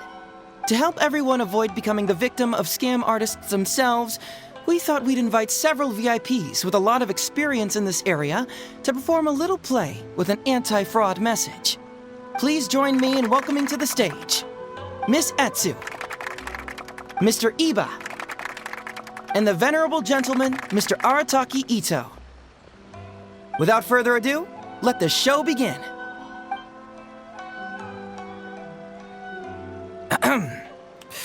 It was just another bright sunny day when a distressed Miss Etsu brought her elderly grandpa, Iba, into the police station to report a crime. There, they were greeted by a kindly Doshin, surname Arataki. Doshin Arataki, please help us! My poor grandpa has been defrauded! Doshin Arataki? You talking to me? Perhaps for want of familiarity with the script, a confused look creeps over Doshin Arataki's face, and he asks himself that age-old question. Who am I? Yes, you are Doshin Arataki! You're Doshin Arataki! Oh, so I'm in the play. Right, yeah. Okay, got it. I'm a Doshin, of course. Okay, I got this. Ma'am, can you tell who it was that defrauded your grandfather? Rest assured, the Tenryo Commission and I are here to bring them to justice. I don't know. It was too late when I found out. They took all of my grandpa's money, and all they left was this note. Doshin Arataki frowns as he realizes this is more complicated than he thought. He takes the note in his hand and reads it out loud. I am the Raiden Shogun. I am currently being held hostage by the Crux fleet and urgently need 200,000 mora to secure my release. Please place the ransom mora on the north coast of the deserted island. When all of this is over, I will promote you to General of the Tenryou Commission. It's the almighty Shogun! Ahem. We cannot let Her Excellency come to harm. But this is a scam, surely. I mean, 200,000 mora? Kinda lowballing it for the Electro Archon, don't you think? Shouldn't it be like, 300,000 at the very least? Well, I sure thought so, but Grandpa's already parted with the money.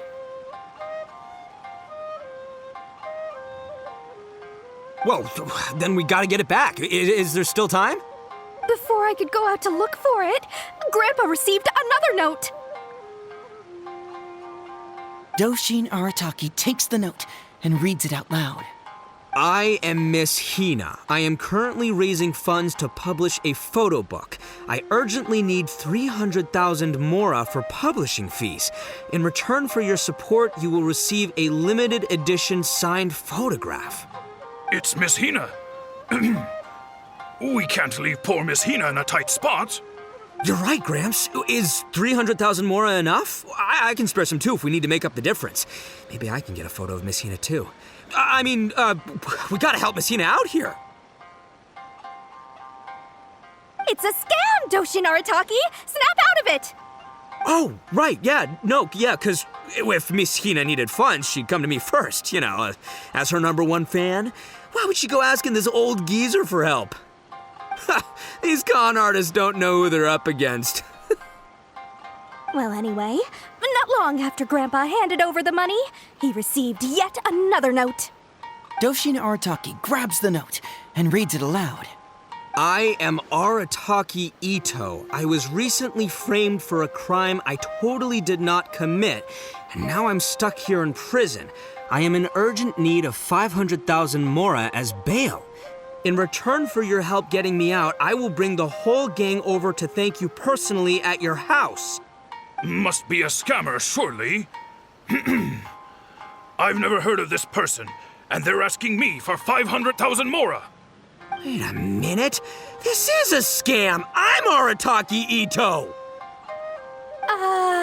You are? But your name tag says... Doshin Arataki follows Miss Etsu's gaze to the name tag emblazoned on his chest, which reads, Arataki Shmito. What kind of whack job script is this? Am I me or ain't I? So, the bail money? Nope, no way, not a chance. Arataki Ito would never ask innocent people for mora in order to post bail. Whoever wrote this is a liar and a cheat, and we gotta get out there and get this guy off our streets. But just as Doshin Arataki is being overcome with righteous indignation, the sound of Miss Etsu's weeping brings his attention back to her.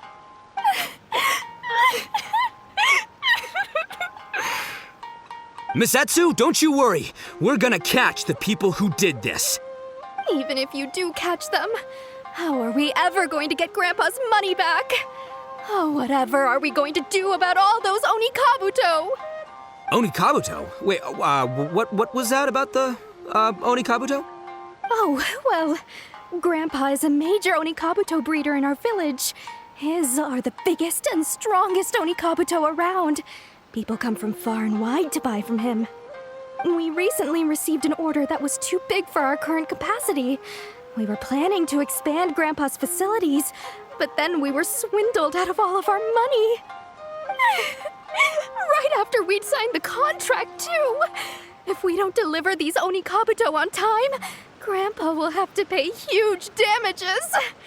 Oh, what are we going to do? Man, what's that saying? It's like, it never rains, but it snowballs. Exactly what we're dealing with. Etsu, my dear, don't worry. I'll sell the house if I have to. We'll find a way through. But then where will we stay? Please help us, Doshin Arataki.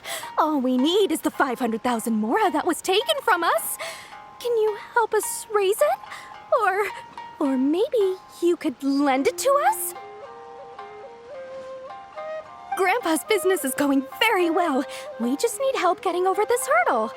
Doshin Arataki, please. If you lend us the money, I'm sure I can make it up to you by... I won't hear of it. As a public servant, I would never dream of taking advantage of a person in need. I was going to say, by giving you part ownership of the Oni Kabuto farm. Oh, so that's what you were, yeah. That's not as enticing an offer as I was... wait, on Oni Kabuto farm, how many Oni Kabuto did you say you have?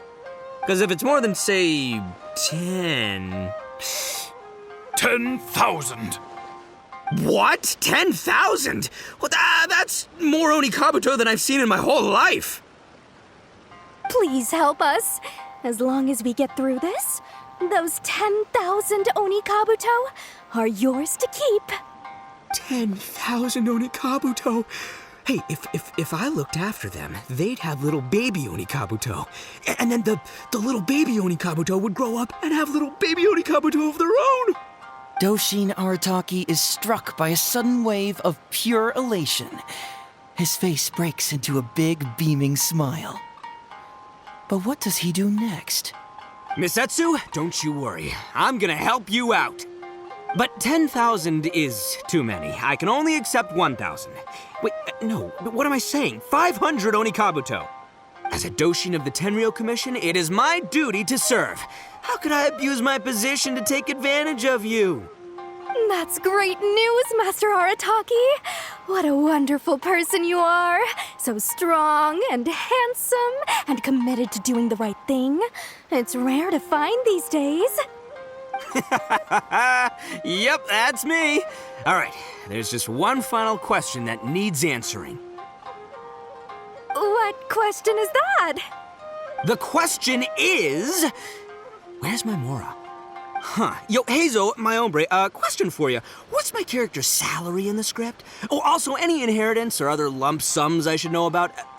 Basically, can I afford this 500,000 Mora? I mean, Shmito, I can afford it. Can Shmito? Ahem. Faced with a damsel in distress, Doshin Arataki fights to remain level-headed and asks that other age-old question. Where's my Mora? Suddenly, he feels a strange compulsion to slide his hand into his pocket where, it turns out, a bank check has been quietly nestled all along. He draws the check out and inspects it. Today is payday, and this is his salary. The amount? 500,000 Mora.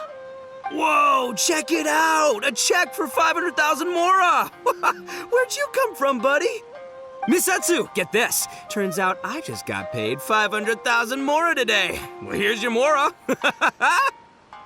Thank you so much. Master Arataki, what's wrong? Doshin Arataki stretches out his hand. But wait! Just as he is about to hand over the check to Miss Etsu, he hesitates, tightly pinching one end of the check betwixt his two fingers. All he needs to do now is release the check, and it will fall into Miss Etsu's eager hands. But let go of the check he does not. Master Arataki, let go! Wait. Something's not right. Doshin Arataki is having second thoughts. Has something caught his attention? Has it aroused his suspicion? Has he finally realized the truth? So, this is an anti-fraud show, right? Huh? A spark of intuition bursts to life in Doshin Arataki's mind. Since this is an anti-fraud event, I have a question. Is he about to ask the most critical question of all? I gotta ask. This is it. Here it comes. Does a Doshin really get paid this much? 500,000 Mora. Enough to get an Electro Archon out from a hostage situation, then go pay for Miss Hina's publishing costs. You telling me the average Doshin can do all that on one pay packet? I don't know, seems pretty fishy to me. Hey, compadre, what do you think? Am I being scammed here? Heizo! Ito's cheating! He asked for help! As the spark of intuition flickers and threatens to fade, Doshin Arataki clutches around in desperation, hoping to find a source of fuel to feed the flames of enlightenment. Traveler, are you going to help this poor man out of his predicament?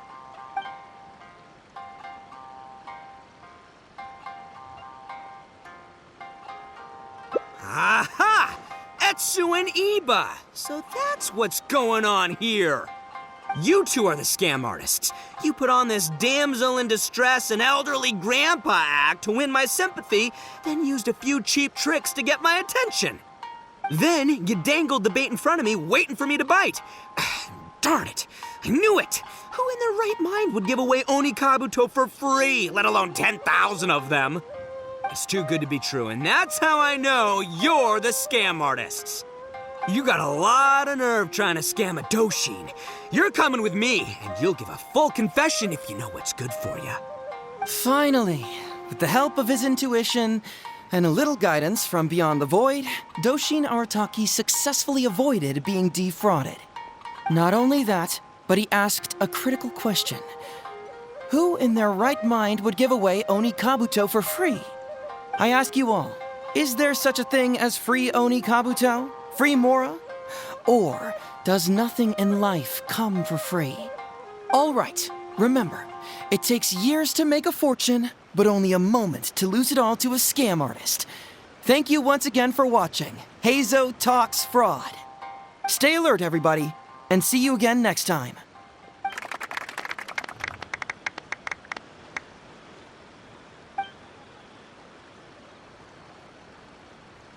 So, how's my acting? I think I did just fine without a script.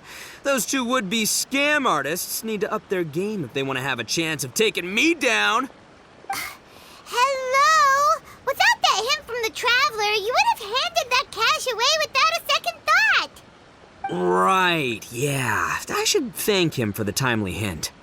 But I pretty much knew off the bat that something fishy was about to go down, so, it was just a matter of time before I saw right through their scam. Seriously, oldest trick in the book. Who's gonna fall for that? Old tricks they may well be, but the reason they've stood the test of time is that the ideal victim is always out there somewhere. People who are behind on the times, naive, socially isolated, or have cognitive deficiencies. Just because they don't always get noticed doesn't mean they're not there. Scammers cast a wide net. Sure, maybe 10,000 fish will escape, but they only need one catch for them to win and for us to lose. Well, no more losing from now on. Not with me here to protect everyone. I think we can all agree that my performance today shows I'm savvy enough to keep the scammers at bay. Don't be too confident. Anyway, Ito, my old... What was it again? Ah, yes, bro. Here's the reward you were promised. Ah, music to my ears. Emperor Oni Kabuto, come to Papa.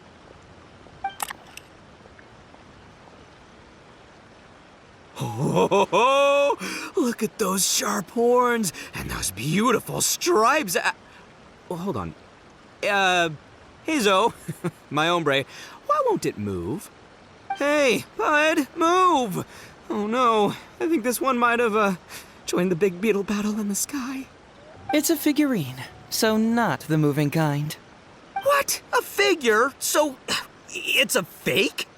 Man alive, you seem a little surprised.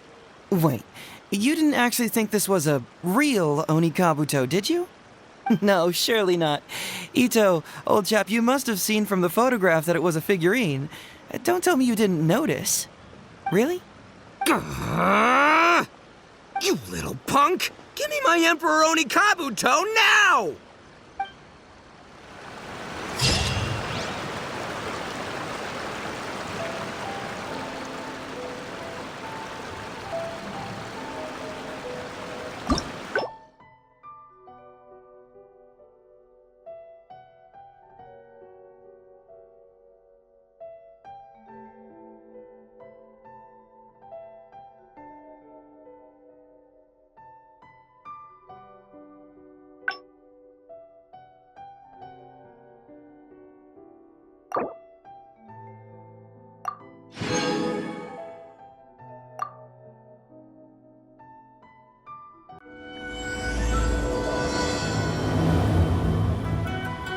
Traveler, are you going to help this poor man out of his predicament?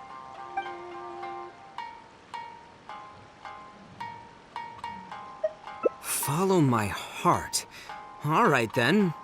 There's no way a Doshin makes 500,000 mora in a single pay packet. 2 innocent victims, Miss Etsu and Mr. Iba, come to a Doshin for help. And the Doshin, whips out a 500,000 mora check? Yeah, likely story. There's only one possible explanation. Who's got 2 horns and carries around a fake checkbook? Yep, this guy.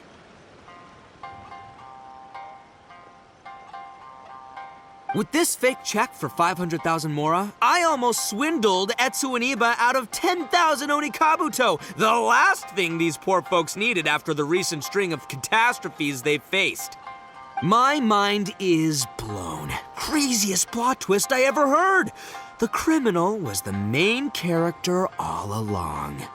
Miss Etsu, I'm afraid I can't let myself give you this fake check. But I will do everything in my power to raise 500,000 genuine mora for you. So don't you worry. What the? Oh, jeez.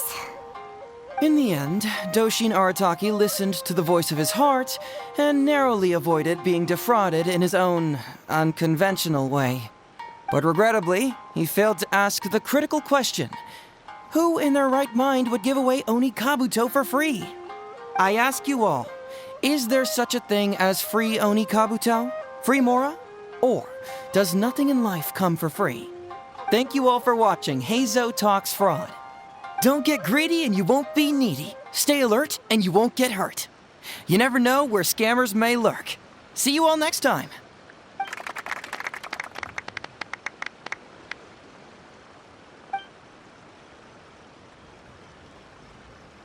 Wait, my man, what did you mean when you said I avoided being defrauded? I thought I was the fraudmeister here. Maybe someone should have read the script. Miss Etsu and Master Iba were the scam artists. Duh! You were the one they were trying to scam. What? Huh? I was being conned? Darn, I can't believe they got me. Well, you still managed to protect your money. In the end, they didn't succeed. Yeah, but that was a happy coincidence. They scammed me, and I fell for it. Guessing it wasn't your first time either, huh? It was such a cheap trick, too. Oh, this is killing me. The trick is a common one for a reason, but don't underestimate it. That's how you end up being a victim. But how am I gonna protect my gang if even I get fooled by such cheap tricks? Don't blame yourself, old chap. In fact, you know what? I was also conned today. Yeah, me, of all people. Does that make you feel better? You too, hombre? No way! No, that's impossible. You're just trying to cheer me up.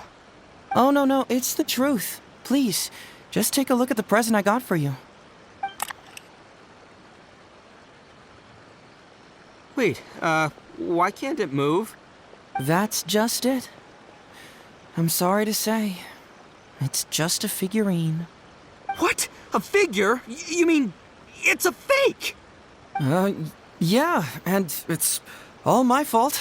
I was duped by the Onikabuto vendor's false advertising. What a colossal fool I am. Taken in by a common street vendor? Ugh. So you really were conned, dude! Let me take a second to let that sink in. Gotta say, although I didn't get my Emperor Onikabuto, somehow, knowing that even Heizo got conned kinda puts me back in a good mood. It's, strange. Maybe I'm sharper than I'm giving myself credit for. Great minds think alike, so, me and my hombre here, kinda equally matched. Hey, by the way, compadre, looks like you're the only one out of the 3 of us who didn't get conned today. But you better watch out. We got fooled not because we were stupid, but because those scam artists are some crafty dastards. I want you to have this figurine as a reminder of the fact that today, Heizo and I both got conned, but we both grew a little wiser too. I hope that whenever you see it, you'll remember how cunning those con artists were, and how difficult it was for Hazel and I to see through their schemes. Then, you'll always keep your wits about you, and you'll never become a victim yourself.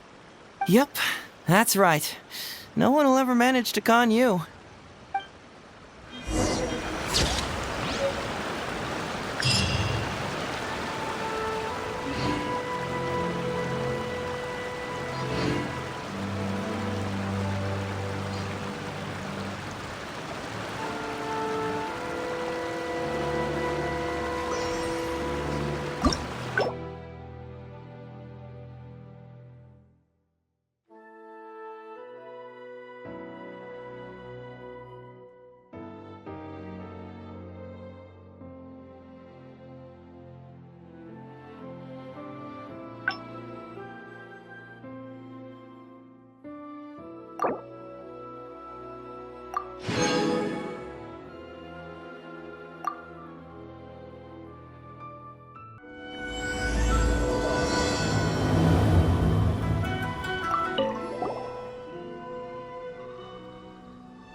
Him again.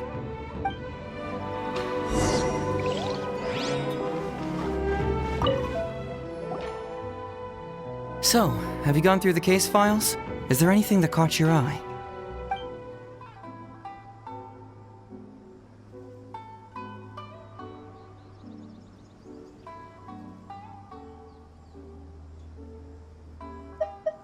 I'm afraid this won't be an easy task. I was hoping I wouldn't have to drag you into this, but it's just occurred to me that with your help, I might be able to wrap up this problem. Alright then, tell us about the complaint letter. It's from Sango, the president of Bantan Sango Detective Agency. I assume you've met her before?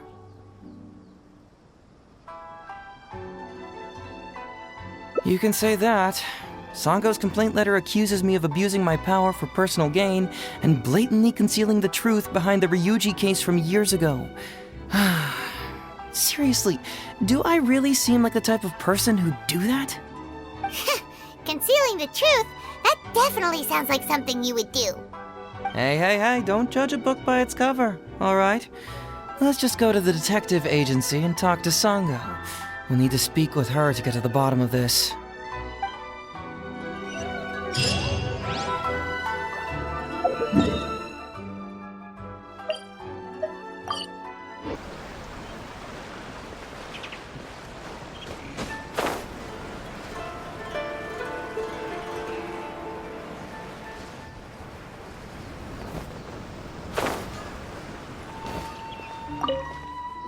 Welcome back, Mr. Heizo. I'm glad you're all right. How about some tonkatsu? You must have missed the taste of home after so long. Maybe next time, Ryuji. Seems like somebody's been expecting me. And I'm afraid they're only gonna be disappointed once again. Well, look who it is. The great Detective Heizo. What nonsense were you talking about just now? I've been worried about you, you know.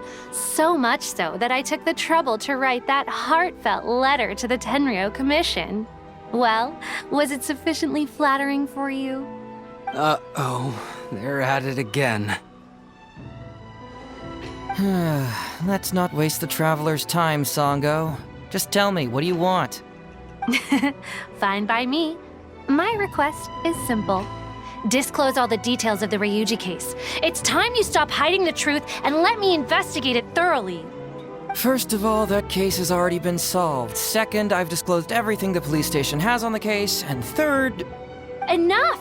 You can only fool Ryuji with that. If you don't want to cooperate, I can assure you that I will write more letters to the headquarters of the Tenryo Commission. I will not give up on this case. Wait! Hold on! Can someone please explain what's going on here? Paimon doesn't have a clue what you two are talking about. All right, let me explain. Several years ago, a terrible murder took place in the police station.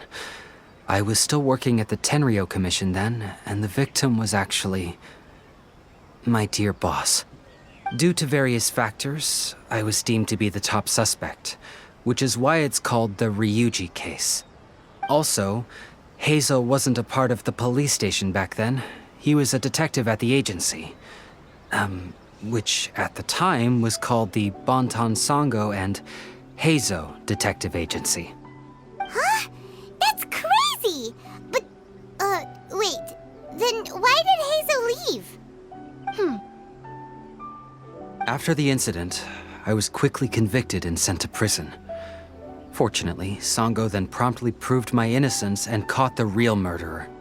But that murderer was actually just a dummy to throw us off, am I right, Detective Shikanoin? Sango thought that everything went smoothly, so much so that she suspected the real murderer was someone else. Of course, Detective Heizo was also helping with the investigation, but after a long time, he still came up empty-handed. Later on, he decided to join the police station to continue his investigation on the inside, which is why he left the detective agency. Ha! That's what I thought too. I was foolish enough to believe that Detective Shikanoin and I shared a common goal. But I was wrong about him. He has no sense of loyalty at all. He just wanted to become an official as a means of gaining fame and fortune. Come on, stop exaggerating. Let me set the record straight here. First, I joined the police station long after that murder case happened, and it had nothing to do with any inside investigation. That's just somebody's wishful thinking. Second, purely out of curiosity, I did investigate the case later from within the police station. My conclusion was that the suspect Sango had caught was in fact the real murderer. And lastly, when Sango didn't buy my conclusion and asked me to disclose all related case files from the police station, I did exactly as she asked. I didn't hide anything. He's lying right through his teeth. That's it. I want this to end once and for all. Since the Traveler's my supervisor today, they have complete access to all the police station's files.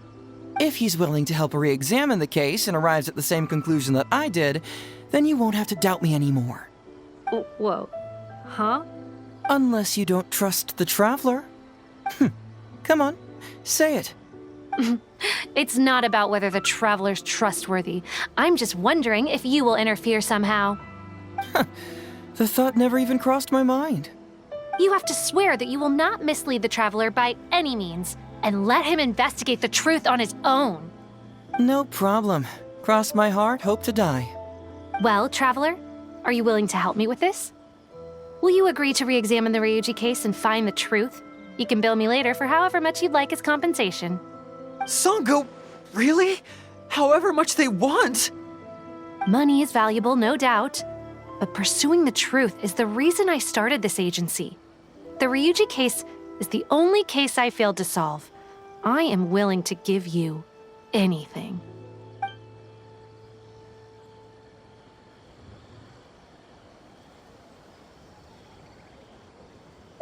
All right. I'm counting on you, Traveler. You hear that, Detective Shikanoin? Ha! Now we just need to wait and see. All right, I got it. No need to keep yammering like that. You'll scare the kids next door. Come on, let's go back to the police station.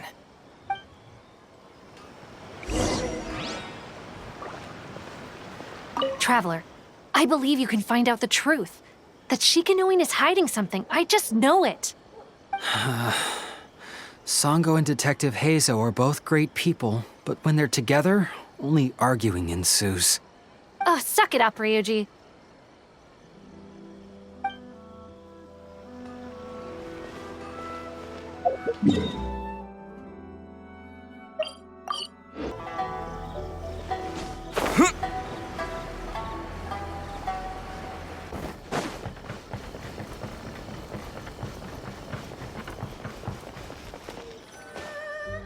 All right, hang out here for a sec. I need to go to the archives to get the case files. For now, why don't you go and chat with Yoriki Owada over there? He worked on this case too back in the day. No, you misunderstand. It's not that I want you to look into this. It's just that you're the only one who can. You're the only one I can think of who Sango would ever believe. She trusts in both your qualities and abilities, so I hope your findings can finally convince her and put an end to this whole thing. Sure, she's just writing complaint letters for now, but who knows what she'll do in the future. All right, I'll go get those case files. You go ahead and talk to Yoriki Owada for a while.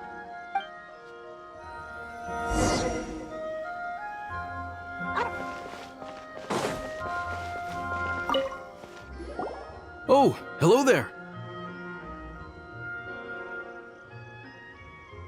The Ryuji case. Oh, so you want to reinvestigate that one? That was several years ago now, but I still remember it clearly. It's pretty hard to forget something like that. Especially when the victim was the head of this police station. His name was Takatsukasa Isamu, the younger brother of Takatsukasa Susumu, head of the Takatsukasa clan. He was really one of a kind. Decisive, brave, and smart. He was much younger than me, and already had quite a reputation. I'm sure he would have gone far in the Tenryou Commission, if only he was still alive. What a shame. Who would have guessed someone was plotting against him? People will believe anything they hear. Everyone in the police station knew that Ryuji saw Takatsukasa Isamu like a father. Ryuji was an orphan, you know. Before he joined the station, he had been taking odd jobs here and there. It was Isamu who really took him under his wing. Ryuji was simple and not particularly bright, but he was very loyal to those who treated him well. He's also hardworking. Isamu must have seen these qualities in him and decided to keep Ryuji by his side. Ryuji worked with him for years after that, and was even promoted to be his personal assistant. Do you really think Ryuji would do anything to harm him? So, then why was Ryuji convicted? Even Paimon can tell that's a mistake. Well, here comes the interesting part of the case. Within a week, and before all the loose ends had even been tied up, Ryuji received his conviction. Moreover, it was signed by Madame Kujo Sara. What? Why would Sara do something like that? I'm getting older now, and my eyesight is poor. I can't see too clearly anymore. Hey, come on, Yoriki Owada, there's nothing to see. It's obvious that the Kujo clan did it. You can't just go around saying things like that, Wisuki. Those were just hearsay. There was no evidence. That's not true. Traveler, you may be unaware that the Takatsukasa clan has always been assisting the Kujo clan in the Tenryou Commission. But who doesn't want to be the boss, right? And Takatsukasa Isamu was the key figure for the Takatsukasa clan to bring down the Kujo clan. At that time, no one was held in higher regard than Isamu. So, naturally, the Kujo clan saw him as a potential threat. Kujo Takayuki must have been planning it all along, that rascal. Takayuki is able to control the Takatsukasa clan as long as he's in power. But by the time he retires, Isamu would have been at the apex of his political power, while Masahito and Kamaji of the Kujo clan would still have been too young. The two of them wouldn't stand a chance against Isamu. You think Kujo Takayuki would simply sit back while Isamu gained traction? So he decided to strike first. You youngsters and your conspiracy theories. No, it's true. It's the only way to explain it. Otherwise, why would an impartial person like Madame Kujo Sara sign Ryuji's conviction so quickly? They had to find a scapegoat to pacify the Takatsukasa clan, so Kujo Takayuki must have told her to sign it immediately. I'm not accusing Madame Kujo Sara of anything, mind you. I respect her very much. But maybe she had no other choice. What do you know? I'm sure Madame Kujo Sara must have had her own reasons. The guy was a forensic expert who worked in the station named Shiroyama. I have to admit, he wasn't easy to track down. That Sango really is something, though. She caught him without even breaking a sweat. It turned out that after poisoning Isamu, Shiroyama secretly took the poison to Ryuji's place in order to frame him. Later on, The poison was also found in the forensic office, but that was already after Shiroyama's death. He confessed everything in a testament. That's right. He hung himself in the forensic office not long after Sango was on his trail. Probably because he knew it was only a matter of time before he would be caught. Of course, he didn't admit whether he had been prompted by Kujo Takayuki. He took the responsibility alone. I bet Kujo Takayuki promised him a sizable compensation. After all, Shiroyama had a family to feed. There you go again, pulling conclusions out of thin air. There wasn't any evidence of that at all. Listen, I can almost guarantee that it was the Takatsukasa clan who invited Sango to investigate. We all knew that Ryuji was just a scapegoat. You think the Takatsukasa clan wouldn't figure that out? They're not stupid. So, they were suspicious of the Kujo clan and invited Sango to take the case. However, the Kujo clan were still a step ahead and were able to remove themselves from the situation before the whole thing blew up. They drove Shiroyama to take all the blame as well as his own life. A perfectly clean cut for the Kujo clan. With Shiroyama dead, there was no one left to testify. Even the Electro Archon herself wouldn't be able to do anything. You make up stuff faster than a politician. It's a wonder nobody's asked you to be an advisor yet. Hey, that's their loss. The whole thing is starting to sound complicated. Hey, I brought the files. I bet you got quite an earful just now, huh? But don't believe everything they say. After all, people can tell you anything, and it's hard to separate truth from rumors without facts. So what really matters is the case files. Everything laid out here is all that the police station has about the case. Please, take a look. Remember, you may find many clues during an investigation, but not all of them are useful. And in some cases, the clues you will find will not only be useless, but downright misleading. Also, if a clue cannot corroborate anything on its own, you can always compare it with other clues, and maybe then you'll find what you're looking for. Okay, that should just about do it. I'm looking forward to your results. Hold on. What actually counts as a result? Usually, you need to find two things from these clues: a proven motive and proven means. Once you can confirm these two things, the criminal can be proven guilty. All right, you can go ahead and get started now. I look forward to hearing your verdict. Hey, traveler. Investigating a case isn't so easy, is it? Don't worry, I'll tell you all you need to know. Huh, Sango? The Takatsukasa clan really hired an amazing detective, didn't they? She comes to the station to submit applications every now and then, and has been constantly requesting to reinvestigate the Ryuji case. But Heizo has always prevented her from doing so. I really didn't expect that she'd go as far as writing a complaint letter, though. Phew, she's relentless. As for why Heizo Senpai has been keeping her away from the case, I think he's afraid that Sango would be putting herself in danger. After all, we're talking about the murder of an important man. That can be deep water if you're not careful. Sango may run a detective agency, but in the end, she's just an ordinary person. Well, not exactly. I've pretty much seen them argue every time they meet. But Heizo might still consider her as an old friend. I heard that he used to work with Sango. Sometimes he'd ask me to hand over less pressing cases to the detective agency. I guess he just wants to support Sango's business. Heizo Senpai is a good person, there's no doubt about that. Don't take anything Uesugi says too seriously. Just nod along. Oh, that. Well, let me see. Ryuji saw Takatsukasa Isamu as his foster father, that's for sure. But I can't say whether Isamu helped Ryuji without expecting anything in return. After all, Isamu was a resourceful person. A simple and naive person like Ryuji wouldn't ever be suitable as an advisor, but he could certainly be a loyal and trustworthy aide. Isamu was expecting a child of his own later, but unfortunately, he was killed before the child was ever born. Anyway, enough about all that. Aren't you here to investigate the case? You'd better get a move on.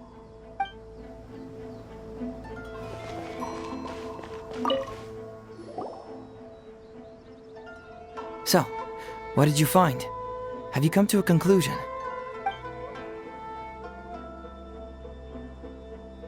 Sure. Let me know once you've made some progress.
Yikes!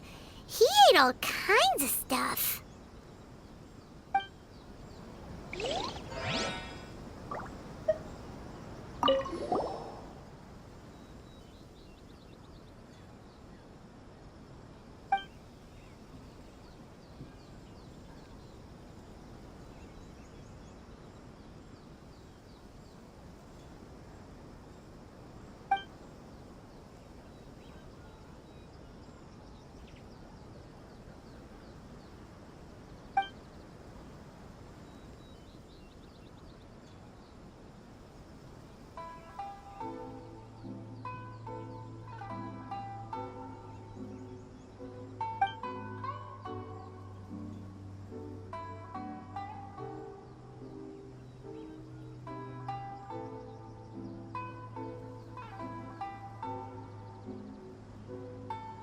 Hey, this is the key to proving that Shiroyama was the murderer, right? That is, if he was telling the truth, of course.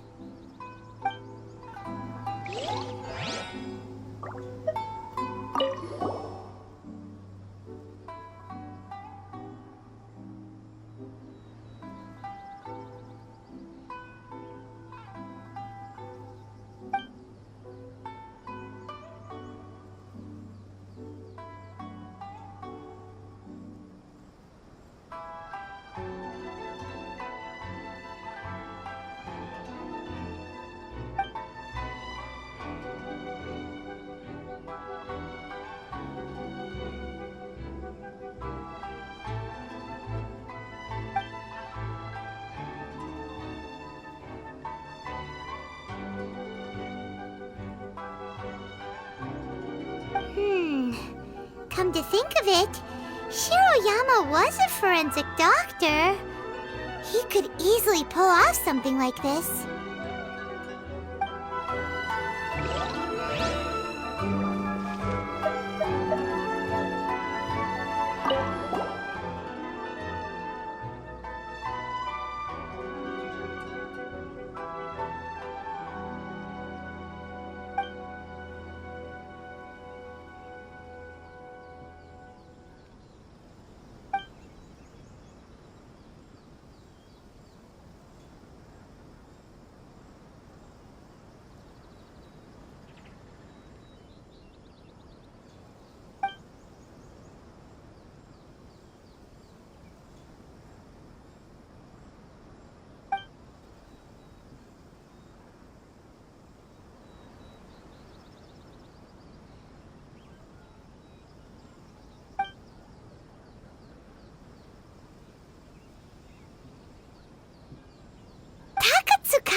a thoughtful person. But something about the tone sounds weird.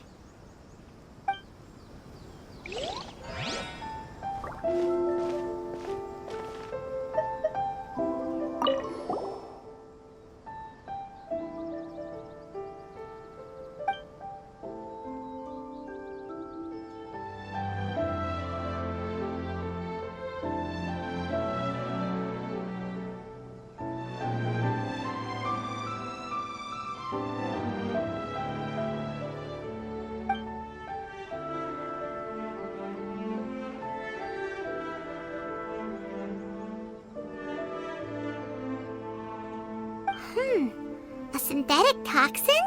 What's that?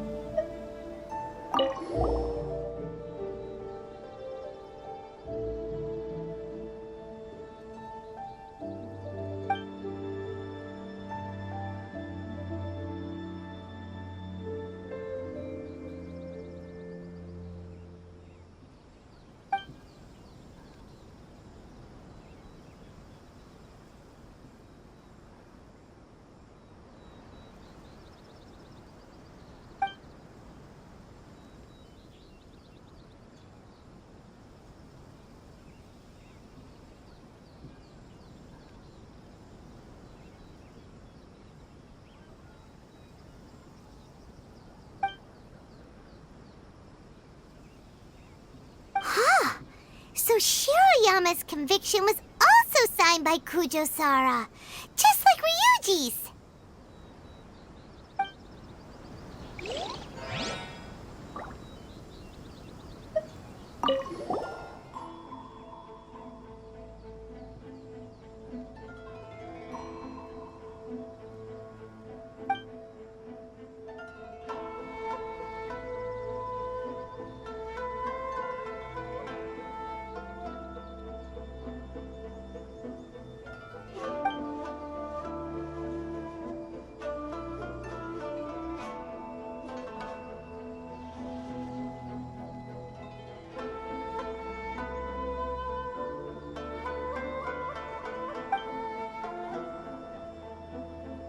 Wow, Ryuji's conviction really was signed by Kujo-Sara.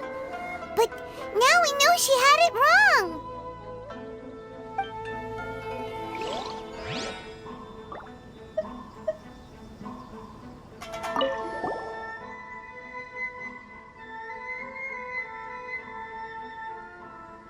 Huh?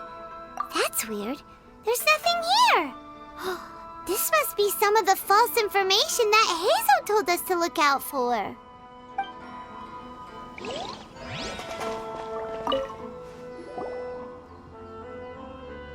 So, what did you find? Have you come to a conclusion?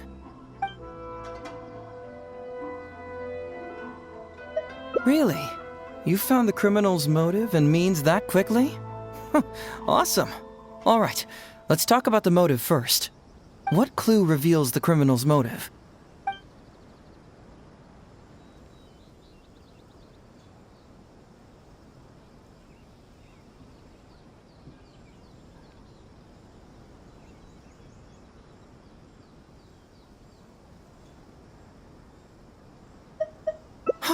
Excellent work.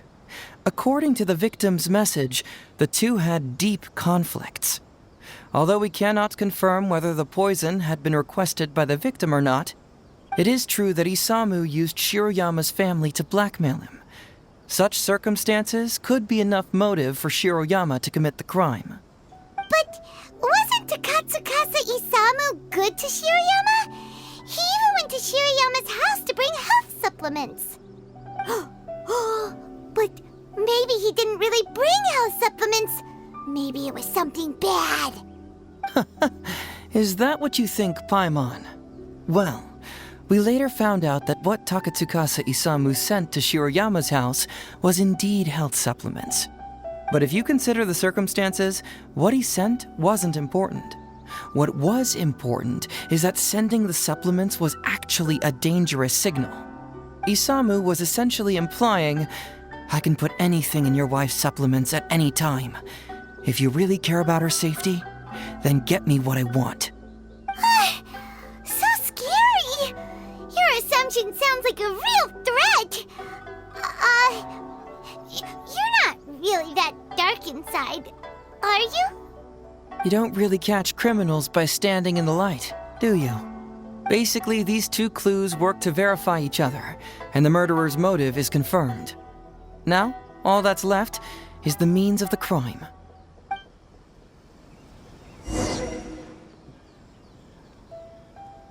Next, which clue confirms the criminal's means? So, what did you find? Have you come to a conclusion?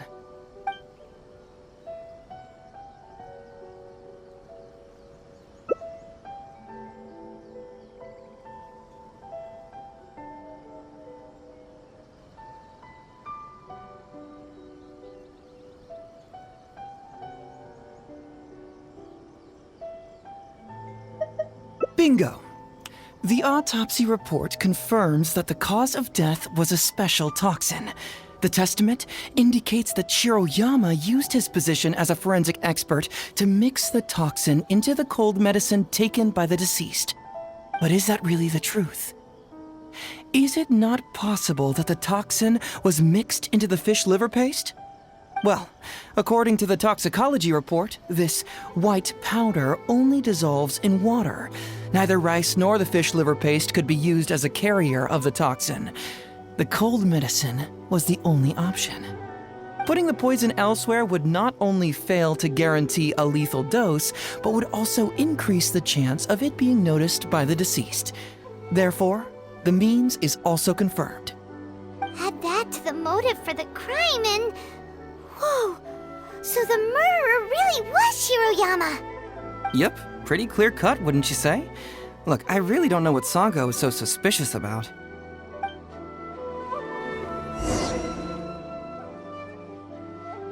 Yeah, it's pretty clear cut. Huh. You could say it's almost too clear cut. Oh? Well, let's hear them. Maybe I have answers. What's bugging you?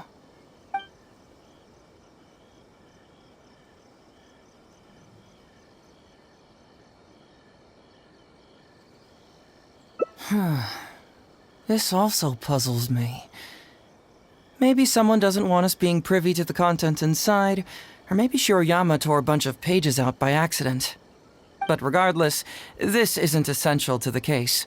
Like I said before, a lot of what comes up in an investigation is irrelevant information. The crucial elements are Shiroyama's motive and means, which we have established.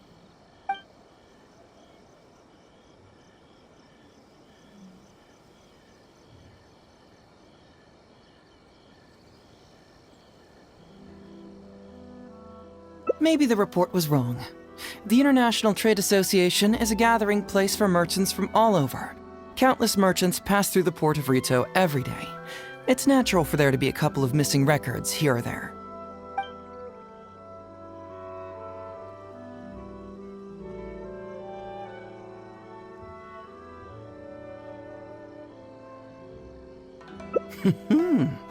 Very nice.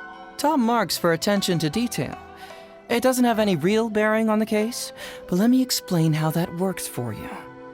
So, why would Madame Kujo-Sara sign one conviction sentencing Ryuji to temporary incarceration awaiting trial, and another conviction sentencing Shiroyama to death? You may have heard some rumors back at the station that when this case first came up, the Kujo clan higher-ups were in dire need of a scapegoat to keep the Takatsukasa clan off their backs. And poor Ryuji became the successful candidate. In less than a week, the conviction was drafted, sent to Madame Kujo-Sara, and signed.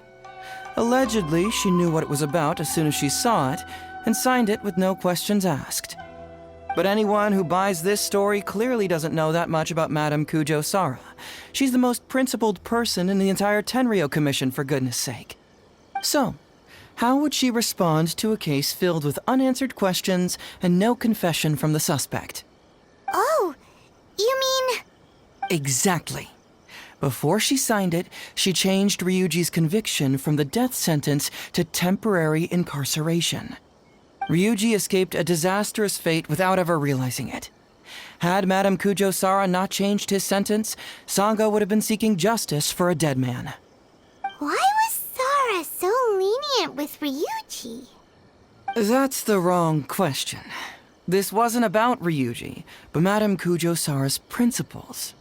The conviction could have been for a Ryuji, a Guji, heck, even a Tanuki, and she would have made the same decision.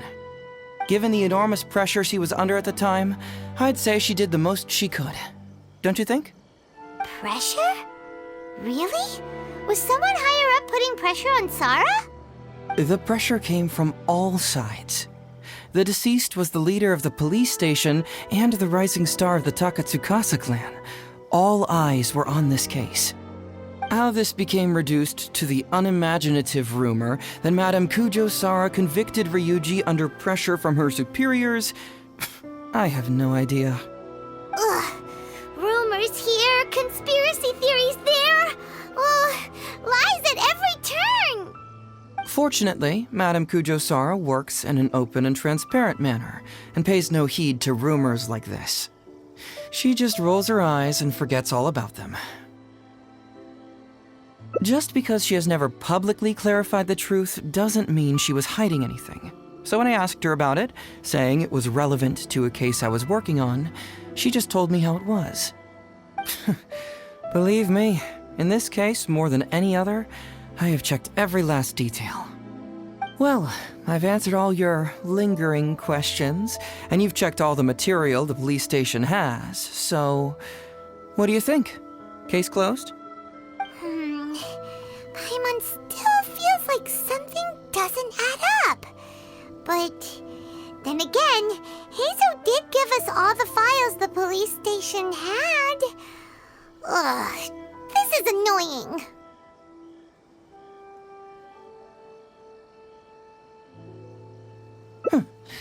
I don't follow. Enlighten me.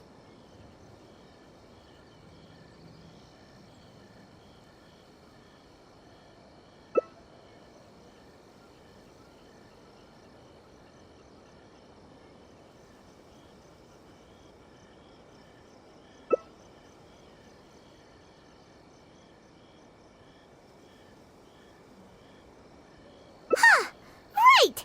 Why do you keep emphasizing police station every single time? You tell me. Why do I keep emphasizing police station every time?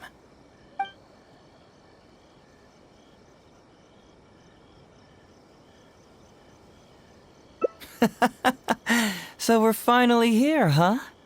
I was starting to think our investigation was about to end a little early. That would have been a real shame. Man alive, you finally saw through my little game. You're absolutely right. There is other information that the police station doesn't have. Reason being? It's my own evidence. And this evidence should help answer a couple of your questions more clearly. Why was the research log from the Office of Forensic Science blank? And where did the white powder come from? Aha! Paimon knew you were keeping secrets! Don't you have secrets too? No? Nope. Definitely not. Let's talk somewhere else. This isn't the best place for this discussion.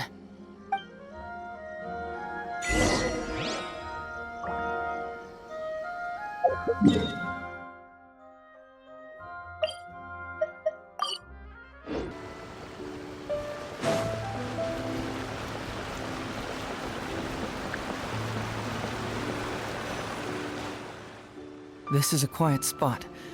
Let's talk here. All right. Here's the secret I've been keeping all along. The torn out pages from the research log of the Office of Forensic Science. Great! But Paimon can't believe you kept this a secret all this time! It's not like you think. I wasn't the one who tore out the pages. Look, just read it over first.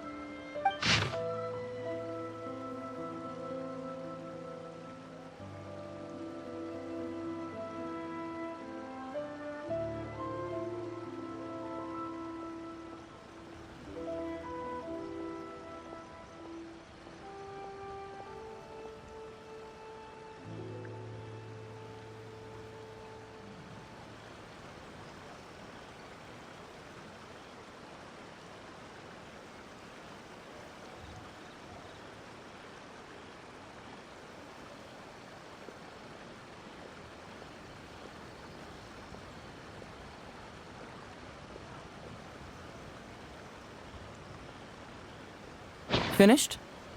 Do you see now? The method used by the perpetrator to commit his crime wasn't by putting the white powder in the cold medicine.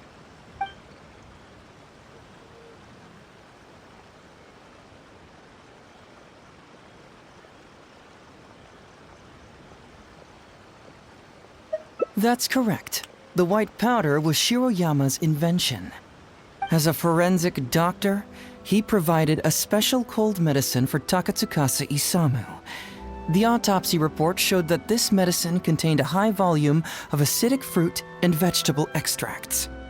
Then, he tricked Ryuji into sending fish liver paste to Takatsukasa Isamu. When the two substances were taken together, a toxic dose of the substance formed in his body. This is the real modus operandi. Oh, that's awful! One was medicine, and the other was an expensive nutritional supplement. Both completely harmless. True, both are harmless on their own, but when combined, poof, that's it.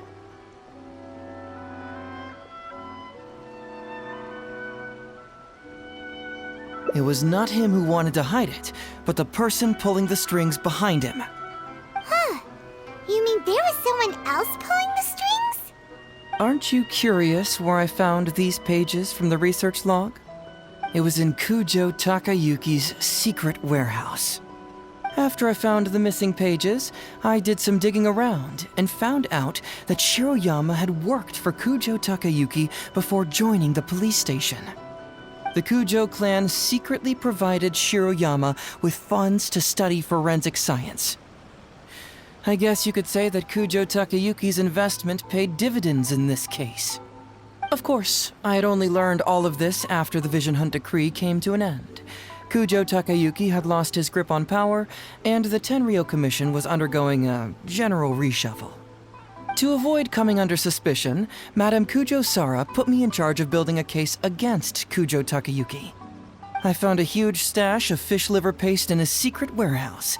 Nothing hugely incriminating about that, of course, but I still took the trouble to open each and every package until finally, I had to concede that this really was just a huge stash of fish liver paste. But then, underneath the floor tiles, where the fish liver paste was stacked, I found a secret compartment with this torn-off research report lying inside. So it was him who wanted to frame Ryuji all along. What a nasty piece of work. Let's review the whole case from the top. First, Takatsukasa Isamu, for whatever reason, noticed Shiroyama's talent as a forensic doctor and asked him to develop a special poison on his behalf. But Shiroyama was already working for the Kujo clan, so he refused. Takatsukasa Isamu wasn't about to take no for an answer, and that's where things took a dark turn. He twisted Shiroyama's arm by making a veiled threat to harm his family. All Shiroyama could do was to secretly report everything to Kujo Takayuki. When Takayuki learned what was happening, he instructed Shiroyama to pretend to cooperate with Takatsukasa Isamu, then kill the latter with the white powder once it was fully developed. Meanwhile, Ryuji's only role in this case was to deliver the fish liver paste to Takatsukasa Isamu on Shiroyama's orders, completely unaware of the fact that he was being used as a pawn and that this was a key ingredient needed to create the poison. After the incident, Kujo Takayuki hoped to make Ryuji the fall guy, until the death sentence was stalled when it reached Madame Kujo-Sara. In the meantime, Sango had begun her own investigation. Kujo Takayuki grew nervous that the truth would get out, so he threw Shiroyama to the wolves, hounding him to death and erasing all traces of contact between the two. And yet, he wanted to keep this secret formula, so he hid it. Greedy guy, that Takayuki. He must have wanted to have it on hand just in case he needed to employ it again in the future and make someone else disappear. This Kujo Takayuki is an evil lunatic. We've got to report this to A. Whatever his current punishment is, it needs to be 10 times worse. That would be practically impossible. One research log found in his warehouse doesn't prove anything. Even I can think of 100 excuses. Besides, Ryuji directly contributed to Takatsukasa Isamu's death by delivering the fish liver paste to him. The fact that he was unaware of the true nature of the situation doesn't matter. But he's still innocent, right? Isn't it just a coincidence? Paimon really doesn't get how the law works. Legally speaking, the judge would most likely rule that it was accidental. But in practice, Ryuji may still have to end up shouldering some responsibility. So basically, you've been hiding the truth all this time to protect Ryuji. Mental trauma doesn't heal as easily as physical wounds. My biggest worry is that Ryuji would struggle to cope if he knew the truth. He's like an innocent child. He freely gives his trust and his love to everyone that treats him well. That's why he thought of Takatsukasa Isamu as a father figure. I'm pretty sure that to this day, he has never paused to wonder whether Takatsukasa Isamu was actually a good person, or if Sango just hired him as a gopher, or why I left the detective agency. If he found out the facts about Takatsukasa Isamu, I'm afraid it would crush him.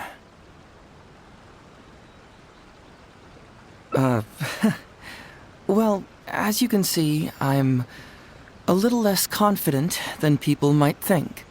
To prevent Ryuji from getting hurt, I covered up the truth. But by doing so, have I held him back? Did I do the right thing? I couldn't turn to anyone for help, and everyone around me thinks I'm so smart that I should just be able to handle every case on my own. Even if I tried to discuss it with them, they'd just say, "Don't be ridiculous, Mr. Heizo, no problem's too difficult for you." But you're different. Unlike them, you don't have that kind of prejudice towards me. You've traveled far and wide and have had all kinds of experiences. It must have taught you a lot. Most importantly, my intuition tells me that you're someone special, that I can trust you and that you can help me. Right? So, I'd like you to be the one to decide whether we should expose the truth or not. Oh, you don't need to tell me what you decide, and you certainly don't need to decide right now. Let's just say I'm leaving this teensy tiny matter up to you. All right, let's head back to the detective agency. You can mull it over on the way. Once you've made up your mind, just tell Ryuji and Sango your verdict.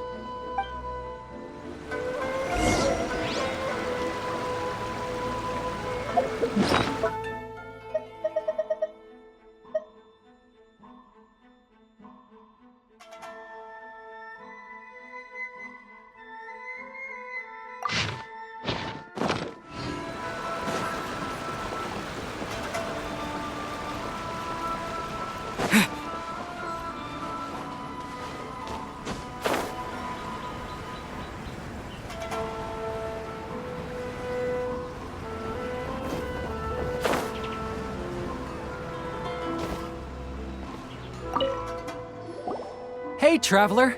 Hey, Detective Heizo. You're back already, huh?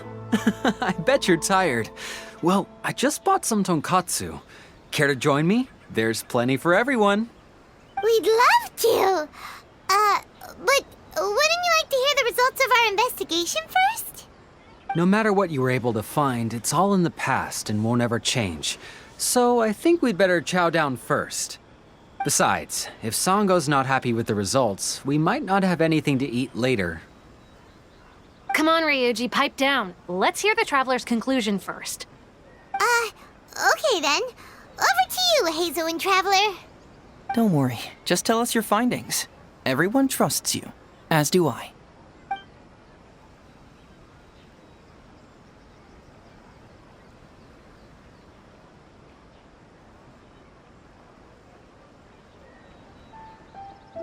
Well, what do you know?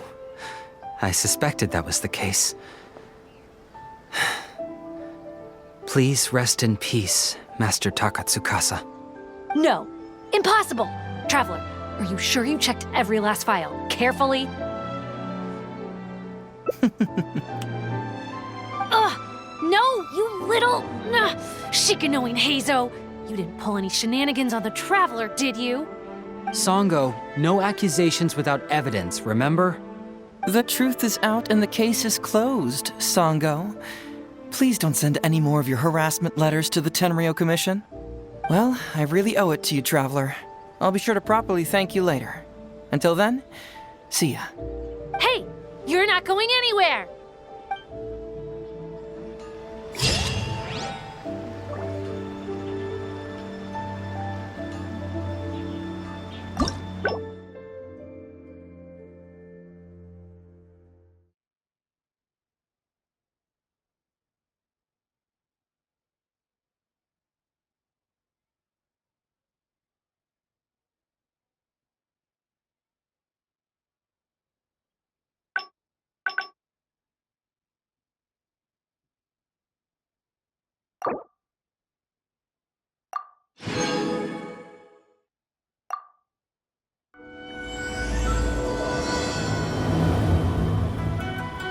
Come on, Ryuji, pipe down. Let's hear the Traveler's conclusion first.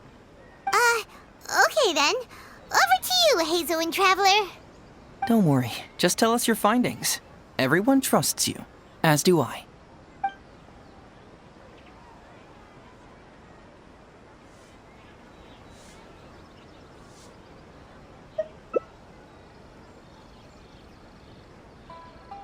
But how? How could this be? Huh. So, that's what really happened? Ryuji, I know it's hard to accept, but... Wait a minute. Sorry, I have quite the stomachache. Sango, can I take the day off? Sure, of course. Take the week if you need it.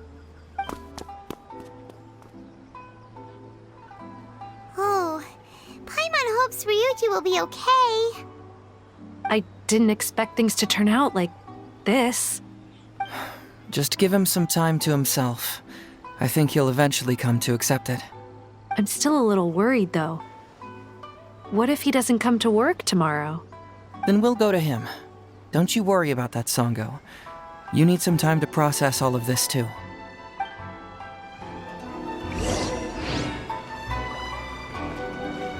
I'm at a loss for words right now. Please, just leave me be.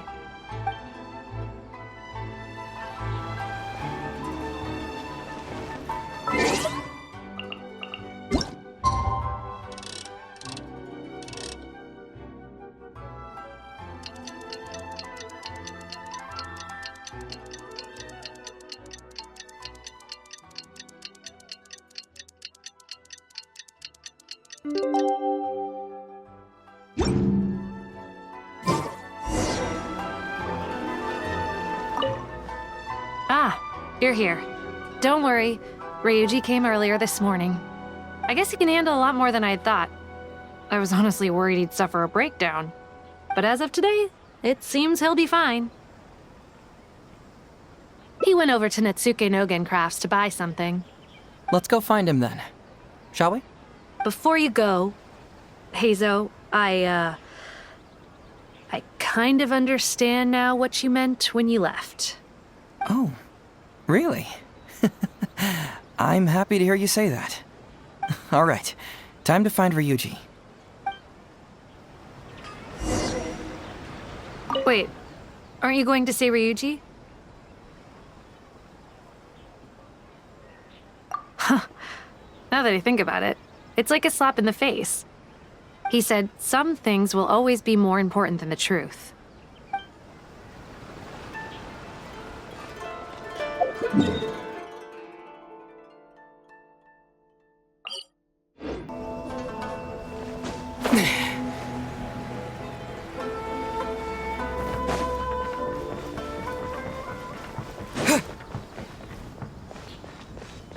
Look! There's Ryuji! With a little kid, too! Is he buying our toys?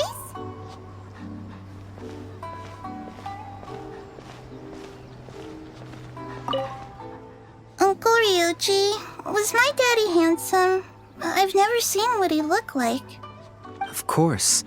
Takatsukasa Isamu was a very handsome man. Also, it's not uncle. Call me brother. But you look so old. Well, I'm still your brother. Huh? How come? Because he treated me like a son. Huh? Who are you guys?